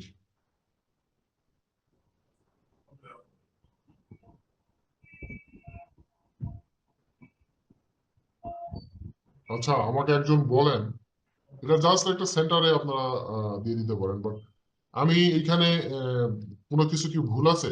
অবশ্যই। হ্যাঁ, জানালার সাইডে চুলাটা হওয়া দরকার সেখানে। বলেন বলেন বলেন। না এটাই ঠিক আছে। সিঙ্ক কি হবে জানাবেন স্যার, ঠিক আছে। ঠিক নাই। হ্যাঁ ভাইয়া, তাহলে ঠিক আছে। জানালার পাশে, জানালার সামনে জানালার সামনে তো চুলাটা হওয়ার কথা ছিল। এটা ঠিক আছে যদি আমরা কিচেন হুড ইউজ করি, তাহলে সমস্যা নেই। আচ্ছা এখন ঠিক নাই জানালার সাইডে ঠিক নাই কে কে বলতেছে? স্যার আমি মেহেদি। হ্যাঁ, ঠিক নাই কেন ব্যাখ্যা দেন, আর ঠিক আছে কেন ব্যাখ্যা দেন। স্যার ঠিক নাই আমি ঠিক বলছি। আছে। একজন একজন ঠিক আছে, ঠিক আছে এটার ব্যাখ্যা দেন। স্যার আমরা বেসিক্যালি তো সবসময় জানালার পাশেই সিঙ্কটা থাকে। সিঙ্কটা সরাইলে তাই হবে জানালার না। পাশে সিঙ্কটা থাকলে স্যার বার্নারটা জানালার সামনে দিলে বাতাসে তো চুলা বাতাসটা নিভে বন্ধ যাবে। হয়ে যাবে। স্যার কেন বাতাসের চুলা বন্ধ? আমি যদি একটু উপরে নিচে নামাই দিই, মানে জানালার হাইটটা একটু উপরে দিয়ে দিই, তাহলে তো বাতাসটা লাগে। আপনি বাতাসটা আমাকে রুম কতটুকু গরম সাহায্য হয়ে করবেন? যাবে। ভিতরে ভাইয়া, সমস্যা আসবে, বাতাসের কারণে বেসিক্যালি স্মেলটা বাতাসের basically কারণে হচ্ছে সবসময়- চুলার সব তরকারির গন্ধ ভিতরের দিকে ঢুকে যায়, প্লাস ওটাতে একটা আগুনের রিস্কও থাকে বাতাসটা যদি ডিরেক্টলি চুলার সামনে দিয়ে ঢুকে। না আমি এর এই জন্য আমরা সিঙ্কটা হচ্ছে সিঙ্কের আমরা জানালার সাথে দিই সবসময়, মানে দেওয়া হয়, মানে শিখাইছে। তাহলে হচ্ছে ইনডিরেক্টলি চুলার ইয়াটা ভেন্টিলেটেড হয়ে আউট হয়ে যাইতে পারে, কিন্তু আবার সেফও থাকবে। এছাড়া আরেকটা ইস্যু আছে, এখানে যদি জানালার সামনে যদি বার্নার দেই তাহলে কিচেন হুড লাগানোর সময় পরে পর্যাপ্ত জায়গা পাওয়া যাবে না, কারণ আমাদের হচ্ছে জানালার হাইটও তো অলরেডি 7 ফিট বা 8 ফিট পর্যন্ত চলে যাবে। তো সেক্ষেত্রে কিচেন হুড লাগানো যাবে না। তুমি উপরে তো পজিশনটা চেঞ্জ করা হোল উচিত। করে দেয়া যায়। হ্যাঁ, সবচেয়ে বড় জিনিস সিঙ্কের যে পিলার কপটা হবে সেটা তো উইন্ডোর মধ্যে পড়ে গেছে, তো দেখতে তো এটা ভালো লাগবে না। সেই জন্য সিঙ্কটাকে মনে হচ্ছে চেঞ্জ করে যেখানে ব্রিক ওয়াল আছে সেখানে মনে হয় এটা সেটিং করা উচিত। কেন ধর যারা যারা বলছিল যে এটা মানে এখানে দেওয়া যাবে না তারা বলবো এখন। প্রথম কথা হচ্ছে স্যার, তা সিট এবং চুলা এটা হচ্ছে যেমন আপনি যতটুক দূরে আমি ততটুক দূরে, জিনিসটা এরকম হয়ে গেল দূরত্ব কাছাকাছি লাগবে। সিনের থেকে লইয়া সরাসরি চুলায় দিতে হবে পাতে, বা তৈরি তরকারি যাই কিছু কি করি। এটা গেল একটা। জানালা থাকলেও সমস্যা নাই চুলার সামনে, হ্যাঁ সমস্যা তো একটু আছে। এক জানালা যদি বন্ধ করে দেন তাহলে কোনো সমস্যা নাই, আপনি ইট দিয়ে দেবেন, হেডার দিয়ে দেবেন, গ্যাস জানতে তাহলে সেটাও সম্ভব। কিন্তু সমস্যাটা হচ্ছে যে চুলা এবং সিনের সিল্কের দূরত্বটা বেশি, পাশাপাশি হইলে সবচেয়ে উত্তম। তো এখানে কিচেন হুড যদি দেওয়া হয় তাহলে এটার অ্যারেঞ্জমেন্টটা কিভাবে হবে? এটা তো আমরা 2D তে দেখতে পারবো না, এটা আমরা 3D তে আসবে। আচ্ছা, জানালার সামনে যদি চুলাটা রাখা হয়, মানে আমি যদি জানালার হাইট একটু উপরে বাড়াই নিই যাতে বাতাসটা না লাগে, তাহলে কি হবে না? এটা হয়, এটা বাস্তবে হয়। অ্যারেঞ্জমেন্টটা একটু সমস্যা মনে হচ্ছে এই জন্য, কারণ সিঙ্কটা যদি আমি ওয়াশ করে তো রাখবো ট্রের মধ্যে, ট্রের থেকে চুলাতে যাবো, তখন এটা তো উল্টা মনে হচ্ছে আর কি জিনিসটা। দুটো উল্টো হয়েছে। আচ্ছা স্যার বলুক। ট্রে ঘুরে দিলেই হলো। শুনেন, এখন এখন শুনেন, সেটা হচ্ছে আমাদের যে কোনো জিনিস আর্কিটেক্টরা কি করে যখন ডিজাইন করে তখন কি করে, দুইটা জিনিস হচ্ছে তারা মাথায় রাখে। একটা হচ্ছে স্পেসটাকে সঠিক কাজে, মানে বেশি কাজে আর কি, সঠিক কাজ বলতে বেশি কাজে ইউটিলাইজ করা, মানে অল্প স্পেসকে ইউজাবল করা। ইন্টেরিয়র কাজের মূল লক্ষ্যই এটা। তার মানে এই নয় সে এখানে একজন আর্কিটেক্ট বা একজন ইঞ্জিনিয়ার ডিজাইন করতেছে, তার রুমটা আগে ছিল 2 ফিট, সেই ডিজাইন করতে গিয়ে বানাইছে 4 ফিট। সম্ভব? সম্ভব না। না, আমাদের উচিত হবে কি এখানে, আমাদের উচিত হবে এখানে যে আমরা এখানে স্মুথলি কাজ করব কিভাবে, স্মুথলি কাজ করব কিভাবে। তো সেই ক্ষেত্রে আমরা যদি আমার বার্নারটা, আমরা এখানে window door does not matter, ঠিক আছে, কারণ আমরা আমাদের এখন অনেক টেকনোলজি আছে, এগুলো কোনো ম্যাটারই না। এখন কথা হচ্ছে যে আমার কমফোর্টেবল জোন কোনটা। এবার এই পাশেও যে করা যাবে না আমি তা বলবো না, মুগ্ধ কথা। ঠিক আছে। এই পাশেও যে করা যাবে না আমি সেটাও বলতেছি না, আমি বলতেছি আমাকে আমাকে যেটা সবচেয়ে দেখতে হবে সেটা হচ্ছে যে আমি স্মুথলি কমফোর্টেবল এরিয়া কিভাবে আমি বের করতে পারবো, যেখানে আমি স্মুথলি কাজ করতে পারবো। কারণ কিচেনটা কিন্তু অনেক একটা সেন্সিটিভ ইস্যু, এই জায়গাটাতে আপনাকে বেশি কেয়ারফুল হতে হবে। আমি যদি সে আমার বেসিনটা যদি আমার বাম দিকে থাকে, তাহলে বাম দিক থেকে দেখেন আমি ক্লিনিং করতেছি, ক্লিনিং করে ওখানে রাখতেছি, তারপরে কিন্তু আমাকে ডানে মুভ করতে হচ্ছে। জিনিসটা ভালো করে বুঝেন, উল্টা হচ্ছে। ঠিক আছে। সেই ক্ষেত্রে কিন্তু আমার কাজ করতে কিন্তু মানে ইজিলি আমি কাজ করতে পারতেছি না। তো ইজিলি কাজ করার জন্য আমাকে আমাকে কিন্তু অনেকগুলো জিনিস চিন্তা করতে হবে। অ্যাজ এ ডিজাইনার সে হুটহাট করে একটা জিনিস বসায় দিল, ডাজ নট লাইক দ্যাট। আমরা যেটা করব সেটা হচ্ছে যে ইজিলি যে জিনিসটা আমরা ইউজ করতে পারবো, ইজিলি ইউজ করতে গেলে অবশ্যই আপনাকে এটাকে এক্সচেঞ্জ করতে হবে। এক্সচেঞ্জ দ্যাট মিনস আপনাকে এইখানে বার্নারটা নিয়ে যেতে হবে। ঘুরে হ্যাঁ।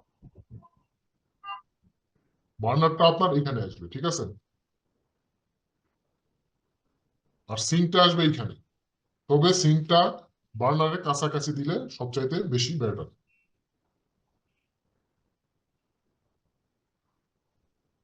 কিন্তু ভাই বাতাস আসলে তো চুলা ধরাইতে পারবো না, আর আমি জানলা বন্ধ করে মানে রান্না করাটাও রিস্ক, কারণ দেখা যাচ্ছে ধরেন যে গ্যাস কেন লিক আপনি করলো। কি এখানে, আপনি এত সেক্ষেত্রে 4 লাখ টাকা 5 লাখ টাকা দিয়ে ইন্টারনেট ডিজাইন করে আপনি কি এখানে বাতাস কি আবার জানলা দিয়ে বের করবেন?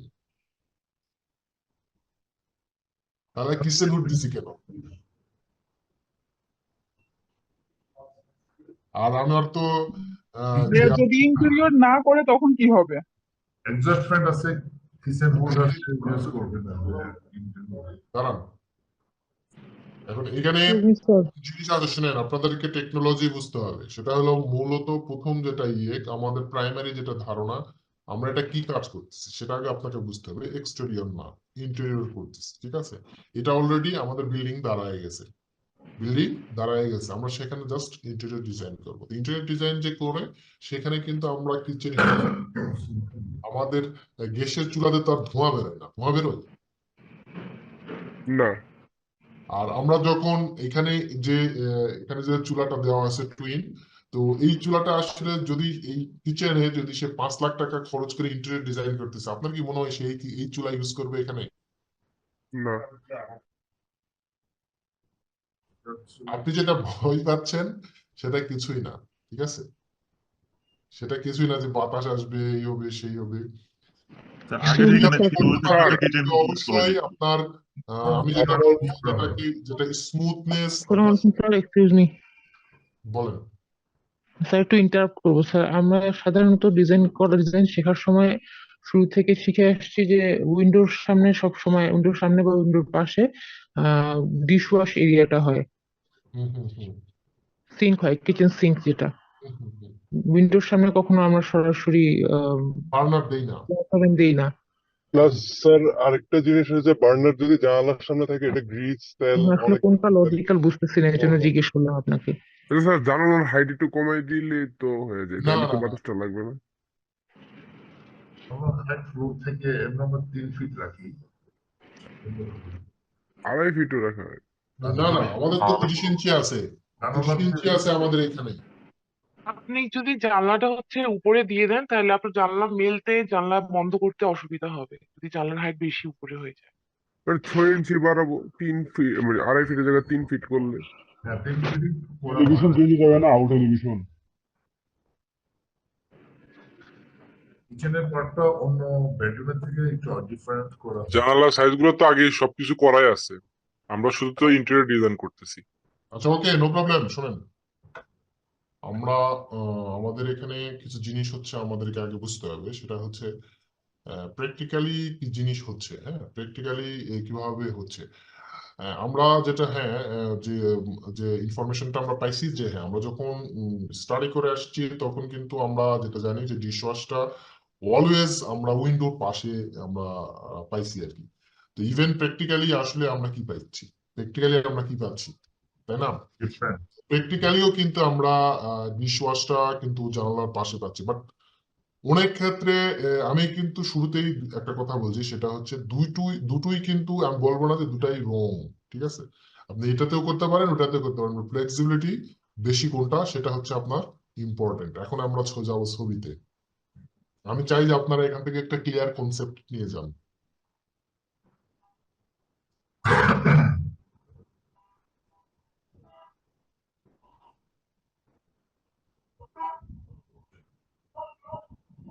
বর্তমানে সব জায়গায় দেখা হয় যে আসলে চুলার রাইট হ্যান্ডে থাকে হলো সিঙ্কটা।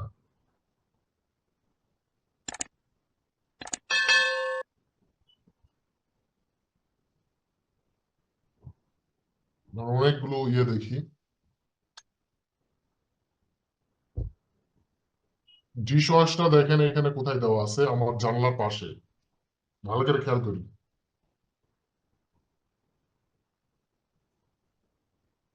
স্যার, আমি যতদূর ধারণা করতে পারি এটা বিল্ডিং কোডের মধ্যে পড়ে যে মানে একটু দূরে হ্যাঁ হ্যাঁ, অবশ্যই চুলা অবশ্যই থেকে অবশ্যই। কিন্তু জানালাটা বিল্ডিং দূরে কোডের রাখা। মধ্যে যদি পড়ে তাহলে আমরা এক্সটেরিয়র ডিজাইন যখন করি তখন কিন্তু আমাদের ওই সময়ে কিন্তু যেটা করতে হয় সেটা হচ্ছে আমাদের স্ল্যাবটা কিন্তু করতে হয়, হ্যাঁ, স্ল্যাবটা কিন্তু করে যেতে হয়। পরবর্তীতে এসে আসলে চেঞ্জ করার মতো এরকম সুযোগ থাকে না। ভাইয়া, যেমন আমার একটা কোশ্চেন ছিল। এই জায়গাটা একটু দেখি আমরা। এই জায়গাটাতে দেখেন আমরা কিন্তু যে হ্যান্ড যে ইয়েটা আছে, ডিশটা আছে আমাদের, সেই ডিশটা কিন্তু স্পেস কম, আমাদের এখানে কিন্তু অনেক স্পেস কম। তো আমরা চাইলে কি এই যে সিঙ্কটা, এই সিঙ্কটা কি জানালার পাশে এখানে এরা দিতে পারতো না? স্যার হ্যাঁ, আমাদের ডিজাইনে এই সলিউশনটাই ঠিক আছে, যে কর্নারে একটা জায়গা আছে যেটা নচ করা, ওখানে থেকে ভেন্টিলেশন হইতে পারবে, যেটা ডিরেক্টলি চুলার সাথেও পড়ে না আবার সিঙ্কের সাথেও পড়ে না। তাহলে আমরা চুলাটা স্যার আমরা এখন যেখানে সিঙ্ক আছে ওখানে দিতে পারি। তো ওখানে একটা কর্নার আছে না, ওখানে এভাবে একটা কর্নারে জানালা দেওয়া যায়। আমাদের ডিজাইনের আপনাকে একটা জিনিস মাথায় রাখতে হবে, সবাইকে যেটা আমি বলি সেটা হচ্ছে যে শুনেন, আমরা নর্মালি যেটা চিন্তা করি যে আমার হচ্ছে জানালাটা, আমার এক জানালার পাশে আমরা সিঙ্ক দিব এবং তার অপোজিটে আমরা হচ্ছে বার্নার দিব। বাট আমরা ডিজাইন করতে করতে মানে যে যে জায়গাটাতে যখন আমরা ডিজাইন করার জন্য পাই, ওই জায়গায় দেখি যে আসলে আমার ফেসআপটা ওই রকম নাই। তো আপনার ক্রিয়েটিভিটিটা এই জায়গায় এখন আপনার মানে বেড়ে যাবে, ঠিক আছে? কিছু জিনিস আছে যে জায়গাগুলোতে তখন আপনি এখন তো আপনি তো পড়ে আসছেন যে এখন জানালার পাশে দিতে হবে, তাহলে এখন কি করবেন ভাইয়া, বলেন? আমার একটা কথা ছিল, এটা হচ্ছে জানালা বরাবর যদি আমাদের বার্নারটা দেওয়া হয়, তাহলে যে ইন্টেরিয়র করবে সে যে কিচেন হুডটা দিবে সেটা তো জানালার উপর অংশটা আবার ঢেকে দিবে। হুম হুম কারণ হুম। জানলা তো আমার 7 ফিট, তাহলে তো তাও তো কোনো আমার সুবিধা হচ্ছে না। সুতরাং জানলা আরেকটু সাইড করে জানলার সাইডে বার্নারটা দিলেই তো সুবিধা হয়। ওকে, এই জন্য জানালার পাশেই হ্যাঁ, থাকবে এটা। এই জন্য আমি আপনাদেরকে কিছু ছবি দেখাচ্ছি যাতে কনসেপ্ট ক্লিয়ার হয়ে যায় আপনাদের। কনসেপ্ট আমি চাচ্ছি যে আপনাদের কনসেপ্ট ক্লিয়ার হোক। এইখানে আসি, এটার মধ্যে দেখেন সিঙ্কটা কোথায় দেওয়া আছে, জানালার সামনে। আর বার্নারটা স্যার এটাও তো সামনে ধরতে গেলে পাশে আর না কি। এটা ভিতরে না ই করতে। বুঝতে পারছেন কি? তাহলে কি প্রথমটা ঠিক ছিল না? দুটোই ঠিক আছে। আচ্ছা স্যার, ভাইয়া। এই যে এখন যে জানালার হাইটটা যেটা, এখানে যদি আমি চুলাটা রাখতাম তাহলে কি আমার কি বাতাস লাগার কোনো কিছু ছিল? বাতাসের বিষয় না, এখানে আমাদের কিচেন হুডের একটা ইস্যু আছে, ঠিক আছে? যেটার কারণে আমরা কিন্তু উইন্ডোটা ওপেন করতে পারবো না। উইন্ডো ওপেন মিনস আমি এটা বোঝাচ্ছি না যে আমরা হাওয়া বাতাস নিব, এটার জন্য না, বাট আপনার কিচেনের যে এনভায়রনমেন্টটা সেটা কিন্তু নষ্ট হয়ে যাবে, আপনার ডিজাইনটা কিন্তু নষ্ট হবে, ঠিক আছে? আচ্ছা। আরো আরো দু একটা দেখাই, তাহলে আরো একটু আমরা ক্লিয়ার হব। যেমন ধরেন এটার মধ্যে কি দেখেন, আমার যে সিঙ্কটা, এটা কিন্তু কি জানালার পাশে আছে।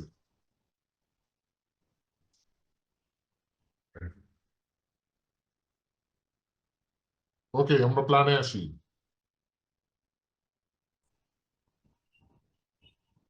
এখন যদি প্ল্যানে আসি, এটা কি ঠিক করা যাবে না? এটাও ঠিক করা যাবে যদি আমরা এটাকে টেনে এটার ইয়েতে নিয়ে আসি। কিন্তু যদি এটা তো আমরা কর্নার এখানে হয়ে দেই, যায়। তাহলে বা এই কর্নারে দেই, এই হ্যাঁ কর্নারে ঠিক আছে, দিলে আর কিন্তু আমাদের যাওয়া এটা যাবে। হচ্ছে না, বিকজ অফ আমরা সিঙ্কটা অনেক দূরে পাচ্ছি, আমরা সার্ভিস ভালো দিতে পারবো না, ঠিক আছে?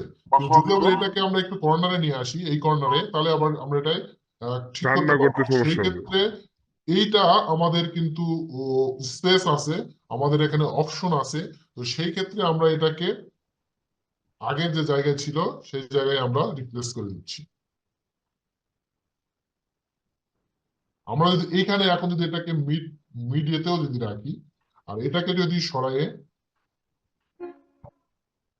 আমি যদি এইখানে নিয়ে আসি, হ্যাঁ,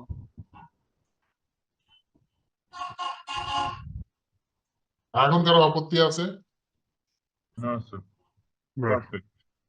কার কার আছে? ভাই আছে। কোন আপনার কি সিঙ্কের আপত্তি আছে? সিঙ্কের টপ হাইট তো আমরা জানি 33 ইঞ্চি। সেক্ষেত্রে হ্যাঁ, আমাদের 33 ইঞ্চি হচ্ছে সিঙ্কের টপ হাইট।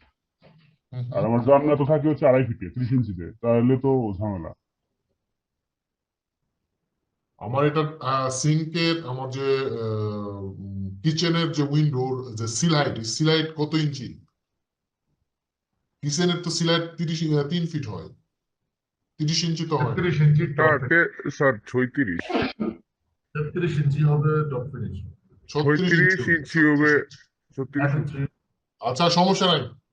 অ্যারেঞ্জমেন্ট, এখান থেকে একটা জিনিস ক্লিয়ার ধারণা নিয়ে যান, সেটা হচ্ছে চেষ্টা করবেন, ভালো করে শুনেন, মেসেজ ক্লিয়ার। চেষ্টা করবেন যে আপনার বেসিনটা অলওয়েজ আমরা আমরা কিন্তু এটা পড়াশোনা করে আসছি। নোট যে আপনি মনে করতেছেন যে আমরা এখানে আসে হুদাই এখানে বসাই দিচ্ছি, এরকম না। এবং প্র্যাকটিক্যাল চিন্তা ভাবনা করবেন সচরাচর। ভাইয়া, হ্যাঁ বলেন। যে বর্তমানে এখন আরেকটা ট্রেন্ড চলছে যে মানে সিলটা, কিচেন উইন্ডো, ওইটা যদি 2 ফিট 6 ইঞ্চির ভেতরেও হয় তাহলে ওরা করে কি, সিলের ওইখানে বাড়তি যে অংশটা আছে জানালার ওইখানে টাইলস দিয়ে দেয়, ওইটা হচ্ছে কি ইয়ার সাথে, সিঙ্কের সাথে অ্যাডজাস্ট হয়ে যায়, তো এখানে যদি পানিও পড়ে বা ময়লা হয় যাতে ইজিলি ক্লিন করা যায়। হুম হুম হুম। না, এখানে আমরা যখন 3D করবো তখন ওখানে আরো কিছু টেকনোলজি আছে, আমরা সেই ডিজাইন গুলো দেখাবো, সমস্যা নেই। এখানে জি। অনেক ধরনের আমরা ডিজাইন দেখবো ওই জায়গাটা আমরা কিভাবে, কারণ এখানে সিঙ্কের জায়গাটা তো খুব সেন্সিটিভ, কারণ এখানে ড্যামেজ হওয়ার চান্স আছে, আমার ওয়ালটা ড্যামেজ হওয়ার চান্স আছে। তো এখানে কিছু ট্রিটমেন্ট আছে, কিছু টেকনোলজি আছে, সেগুলো আমরা কিচেনে যখন 3D করবো তখন আমরা সেগুলো ইউজ করব। তো এখন প্রাইমারি লেভেলে আমাদের যেটা নোট আউট করে রাখতে হবে সেটা হচ্ছে যে আমরা চেষ্টা করব যে সিঙ্কটাকে অলওয়েজ আমরা উইন্ডোর পাশে রাখবো। বাট বার্নারটাকে যদি আমরা উইন্ডোর পাশে রাখি তাহলে আমাদের যে কিচেন হুডটা এটা ডিস্টার্ব করবে। কিচেন হুডটা ডিস্টার্ব এমন দিতে যে পারবো না এরকম না, দিতে পারবো, বাট কিচেন হুডটা ডিস্টার্ব করবে এবং আমার যে ওয়েদারটা, ডিজাইন ওয়েদারটা, সেটা কিন্তু আমার নষ্ট হয়ে যাবে ভিতরে। ঠিক আছে, সেটার একটা ব্যালেন্স থাকবে না, ইনব্যালেন্স হয়ে যাবে। তো যাই হোক, এটা আমরা চেষ্টা করব। ওকে। আর আমাদের যে সিল হাইটটা, উইন্ডোর সিল হাইটটা কিন্তু 36 ইঞ্চিতে হবে। উইন্ডো সিল হাইটটা কিন্তু 30 ইঞ্চিতে হবে না। নর্মাল আমাদের যে বেডের উইন্ডো সিল 30 ইঞ্চি থাকে, সেই 30 ইঞ্চিতে কিন্তু উইন্ডো সিলটা থাকে না। যদি থাকেও, হ্যাঁ, যদি থাকেও এটা আসলে হয় না বললেই চলে আর কি। ঠিক আছে, এটা এটা সিল হাইটটা কিন্তু একটু বেশি থাকে। আচ্ছা, এইভাবে প্রত্যেকটা রুমের, মনে করেন সে এই রুমে আমি ফার্নিচার বসালাম, প্রথমে আমার যেটা প্ল্যান হবে সেটা হবে ফার্নিচার লেআউট প্ল্যান। সবগুলোতে আমার ফার্নিচার বসবে। ঠিক আছে, সবগুলোতে আমার ফার্নিচার বসবে। ফার্নিচার কমপ্লিট করে একটা প্ল্যান রেডি করবেন। এরপর আমি এটাকে কপি করতেছি, কপি করে আমি বাম দিকে রাখতেছি, সরি ডান দিকে রাখলাম। ঠিক আছে, তো এটাকে আমি লিখতেছি যে সিলিং, স্পেলিং কি? CELLING।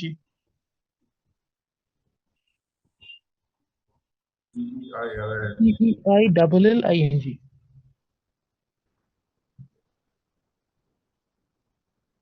একটা হবে ডাবল। কি বানান ভুল কে? স্যার ডাবল এল হবে না, একটা এল হবে, CEILING। আই এল এটা হচ্ছে আমার সিলিং লেআউট প্ল্যান। তো সিলিং লেআউট প্ল্যান, এখানে আমার কয়টা প্ল্যান হচ্ছে আমি এখন দেখাই। একটা হচ্ছে আমার ফার্নিচার লেআউট প্ল্যান, আর একটা হচ্ছে আমার সিলিং লেআউট প্ল্যান। এখানে আরেকটা প্ল্যান হবে আমার electrical layout plan. Electrical layout plan, ঠিক আছে। আরেকটা প্ল্যান হবে ইলেকট্রিক্যাল ওয়ারিং।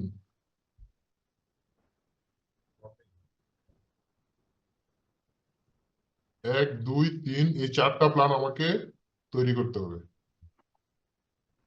এর মধ্যে আমার ফার্নিচার লেআউট প্ল্যান ডান।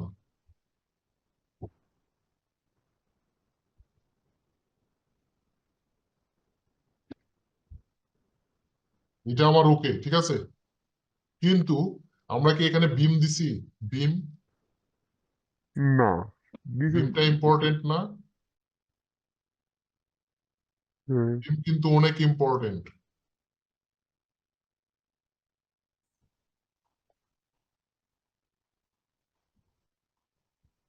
স্যার, ঠিক আছে, বিমের জন্য ওই যে টয়লেটের প্যানে অনেক কিছু চিন্তা ভাবনা করা লাগে। আচ্ছা। এটা হচ্ছে আমার furniture layout plan. Furniture layout plan নিয়ে কারো কোনো কোশ্চিন আছে? আর কারো কোশ্চিন না। নাই? আচ্ছা, এখন আমরা এখানে আসানোর পর আমরা যেটা করব সেটা হচ্ছে সিলিং লেআউট প্ল্যান। তো সিলিং লেআউটটা সচরাচর যদি আমরা এখান থেকে সিলিংটা কতটুকু দূরে দিতে যাচ্ছি, যদি আপনি 22 ইঞ্চি দূরে দিতে চান তাহলে এখান থেকে 22 ইঞ্চি অফসেট নেন।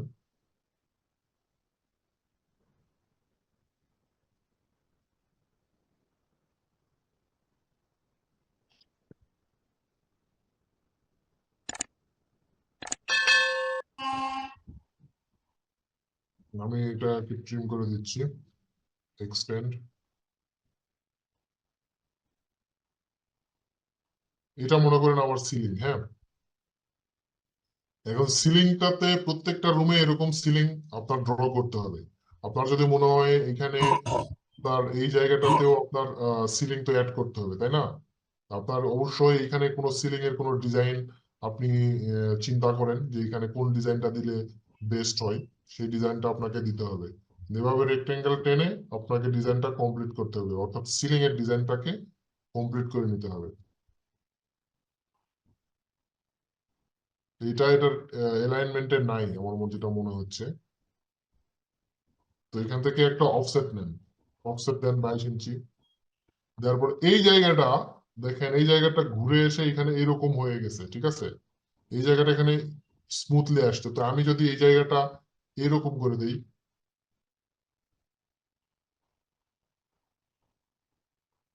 কারো কোনো আপত্তি আছে? আদৌ এরকম হওয়া উচিত ছিল কিনা? কোবলা করবেন না, ঠিক আছে? কোবলা বলতে বেশি হিজিবিজি করবেন না। এই জায়গাটা যদি এখানে যাওয়ার পর আবার এদিকে যদি আসতো, তাহলে জিনিসটা কিন্তু অন্যরকম হয়তো, আপনার বোর্ড ওয়েস্টেজ হইতো। তো একবারে স্ট্রেট যদি আমি স্ট্রেট নিয়ে আসি, তাহলে যেটা হয় যে আমার বোর্ডটা বেশি লাগলো, আমার খরচটা আমি কমাইতে, আমারটা আমি লাভবান হলাম আর কি। তো যত ইন্টেরিয়রে যত বোর্ড লাগাইতে পারবেন তত লাভ আর কি। কিন্তু বিষয়টা আসলে ওইরকম না, চিন্তা ভাবনা করে ক্লায়েন্টকেও বাঁচাতে হবে আপনার। যদি এটা অ্যালাইনমেন্টে না থাকে, আমার মনে হয় এখানে কিছু একটা মাইনর প্রবলেম আছে। তো এইভাবে প্রতিটা রুমের আপনার যে সিলিং লেআউটটা, প্রতিটা রুমে এইভাবে সিলিং দিতে হবে, ঠিক আছে? সিলিং লেআউট শেষ হয়ে যাওয়ার পর হ্যাচ দিতে হবে কিন্তু। এইখানে যদি আপনার এটা কমপ্লিট হয়ে যায়, তাহলে হ্যাচ দিবেন এইভাবে। এখানে মানে অন্য কোনো হ্যাচ দেওয়ার আগে অনেক কয়েকবার চিন্তা করবেন, ঠিক আছে, যে আসলে এখানে কোন হ্যাচটা দেওয়া উচিত। অবশ্যই লেয়ার মেনটেন করে কাজ করবেন।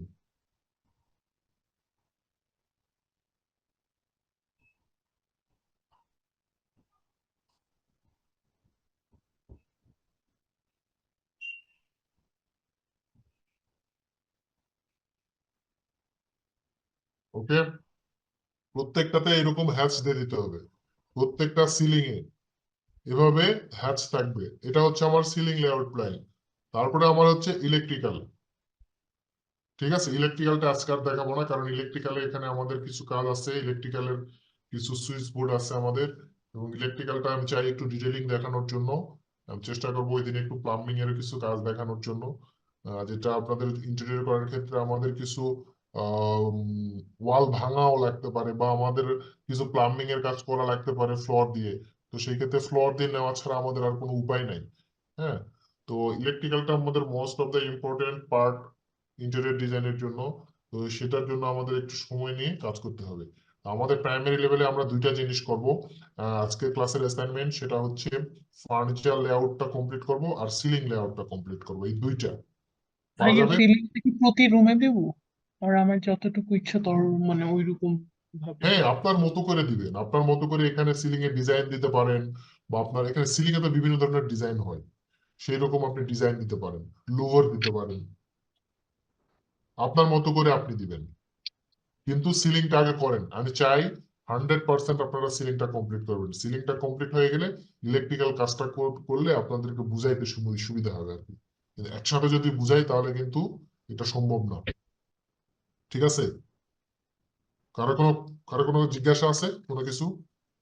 ভাই আরেকটা সিলিং দেখাই দিবেন যে আপনি কিভাবে করতেছেন সিলিংটা লিভিং? একেবারে ইজি। যেমন ধরেন আমি এখানে বেডরুমের যদি সিলিংটা করি, আমার সেই ক্ষেত্রে এই দিক দিয়ে যেহেতু সিলিং সিলিং কি স্যার সব দিক দিয়ে দিতে হবে এমন কোনো কথা আছে? সব দিক দিয়ে দিতে হবে এরকম কোনো কথা নাই, বাট ডিজাইনটা আপনার একই মডিউলে থাকলে ভালো হয়, ঠিক আছে? স্যার এটার হাইট কত থাকে? এটা আপনার এই যে আপনার বিম হাইটটা আছে হচ্ছে কত 8 ফিট 8 ইঞ্চিতে। তো আপনার বিমের নিচ থেকে 4 ইঞ্চি গ্যাপ রাখতে হবে, 4 ইঞ্চি একটা ক্লিয়ার গ্যাপ রাখতে হবে। ওই ক্লিয়ার গ্যাপ থেকে অর্থাৎ আমার এটার হাইট হচ্ছে সিলিং হাইটটা আসতেছে হচ্ছে 8 ফিট 4 ইঞ্চিতে আসবে। অনেক সময় আমরা এটা 8 ফিটে 8 ফিটেও রাখতে পারি, ঠিক আছে? এটা আমার হচ্ছে আরো তো অনেক ডিজাইন আসবে, ওইটার উপরে আমরা কাজ করব।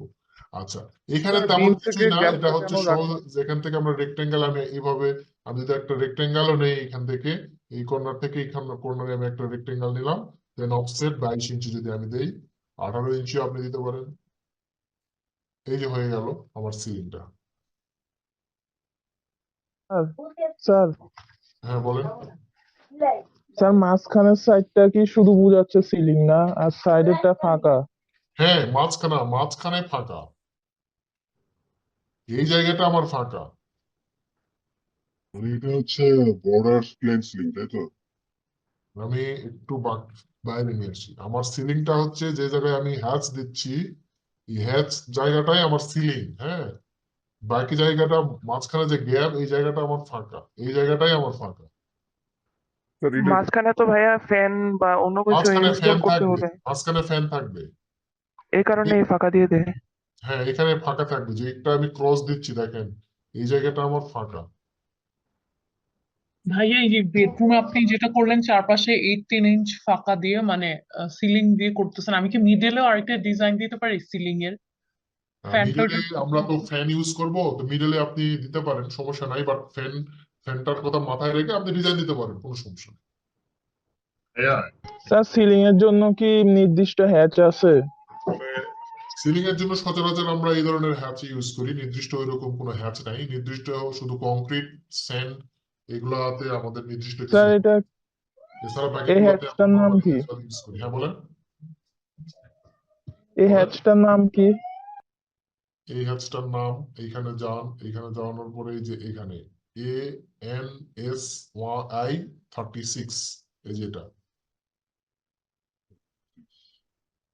35 ইউজ করতে পারেন, 36 ইউজ করতে পারেন, 33 ইউজ করতে পারেন। তবে 33টা আমরা এটা বড় হ্যাচ করলে আমরা গ্লাসে ইউজ করি, তো সমস্যা নাই, আপনি এগুলা ইউজ করতে হবে, এটা নিয়ে আমাদের ওই রকম মাথা ব্যথা নেই। কিন্তু এখানে আপনি কংক্রিটের সিম্বল ইউজ করতে পারবেন না, স্যান্ডের সিল মানে এটা ইউজ করতে পারবেন না। যেমন ধরেন, আমি যদি এখানে হাস্যকর কোনো কিছু করা যাবে না, যেমন ধরেন আমি এখানে একটা যদি এখন হ্যাচ দেই, সে ফর এক্সাম্পল, এখানে বিভিন্ন ধরনের হ্যাচ আছে যেটা আপনাকে বুঝতে হবে। যেমন ধরেন এটা, আমি এখানে এটা কংক্রিটের দিলাম, আপনি যদি এই হ্যাচটা নিয়ে এসে এখানে দেন তাহলে হবে? না, এটা কিসের হ্যাচ হয়ে গেল দেখেন, যে কনক্রিটের হ্যাচ সেটা। কংক্রিটের হ্যাচ হয়ে গেল। আবার এটাকে ধরে যদি আপনি মনে করেন না, আমি আবার আরো আছে দেখেন, ব্রিকের হ্যাচ হয়ে গেল। ব্রিক, এখানে ব্রিকেরও আছে, ব্রিকেরও হ্যাচ দিয়ে দিলেন, তাও কিন্তু হলো না। সিলিংটা তো দেওয়া হয়েছে লাইটিং। তারপরে যে স্যান্ড আছে, স্যান্ড দিবেন, এগুলা কখনো দিবেন না। হ্যাঁ, এরকম টাইপের কোনো কিছু দিবেন। হ্যাঁ বলেন, কেউ কিছু বলতেছিলেন? ভাইয়া আমরা সাপোজ ধরেন মাস্টার বেডরুমের জন্য একটা সিলিং দিলাম, তাহলে কি আমরা একটা লেয়ারে দিব, এরপর ডাইনিং এর জন্য আরেকটা লেয়ার, তারপর হচ্ছে আরেকটা বেডরুম, লিভিং রুম, মানে প্রতিটার জন্য কি আলাদা আলাদা লেয়ার দিব? না, সবগুলো একটা লেয়ারে থাকবে। ওকে। ফার্নিচার যখন আমি বলি, ফার্নিচার লেআউটটা যদি যখন করবেন, সেখানে শুধুমাত্র ফার্নিচার থাকবে, ওইখানে কোনো কিন্তু সিলিং থাকবে না। সিলিং লেআউট প্ল্যানটা যখন আপনারা করবেন, সেখানে শুধুমাত্র সিলিং থাকবে, ওইখানে কিন্তু ফার্নিচার থাকবে না। বুঝাইতে পারছি? স্যার এখানে যদি আমি বুঝাইতে পারছি কিনা?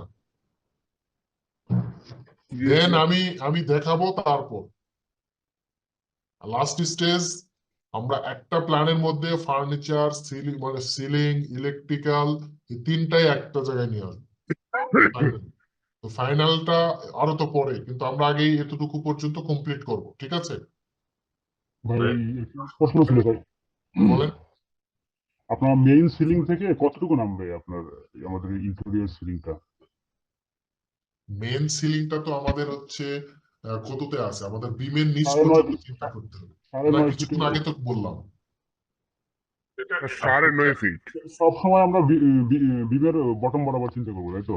হ্যাঁ, বিমের বটম বরাবর, বিমের বটম থেকেও আপনার 4 ইঞ্চি ক্লিয়ার রাখতে হবে মিনিমাম। আচ্ছা। আর বলছিলেন ওকে, আজকে ক্লাসটা আর কন্টিনিউ করবো না।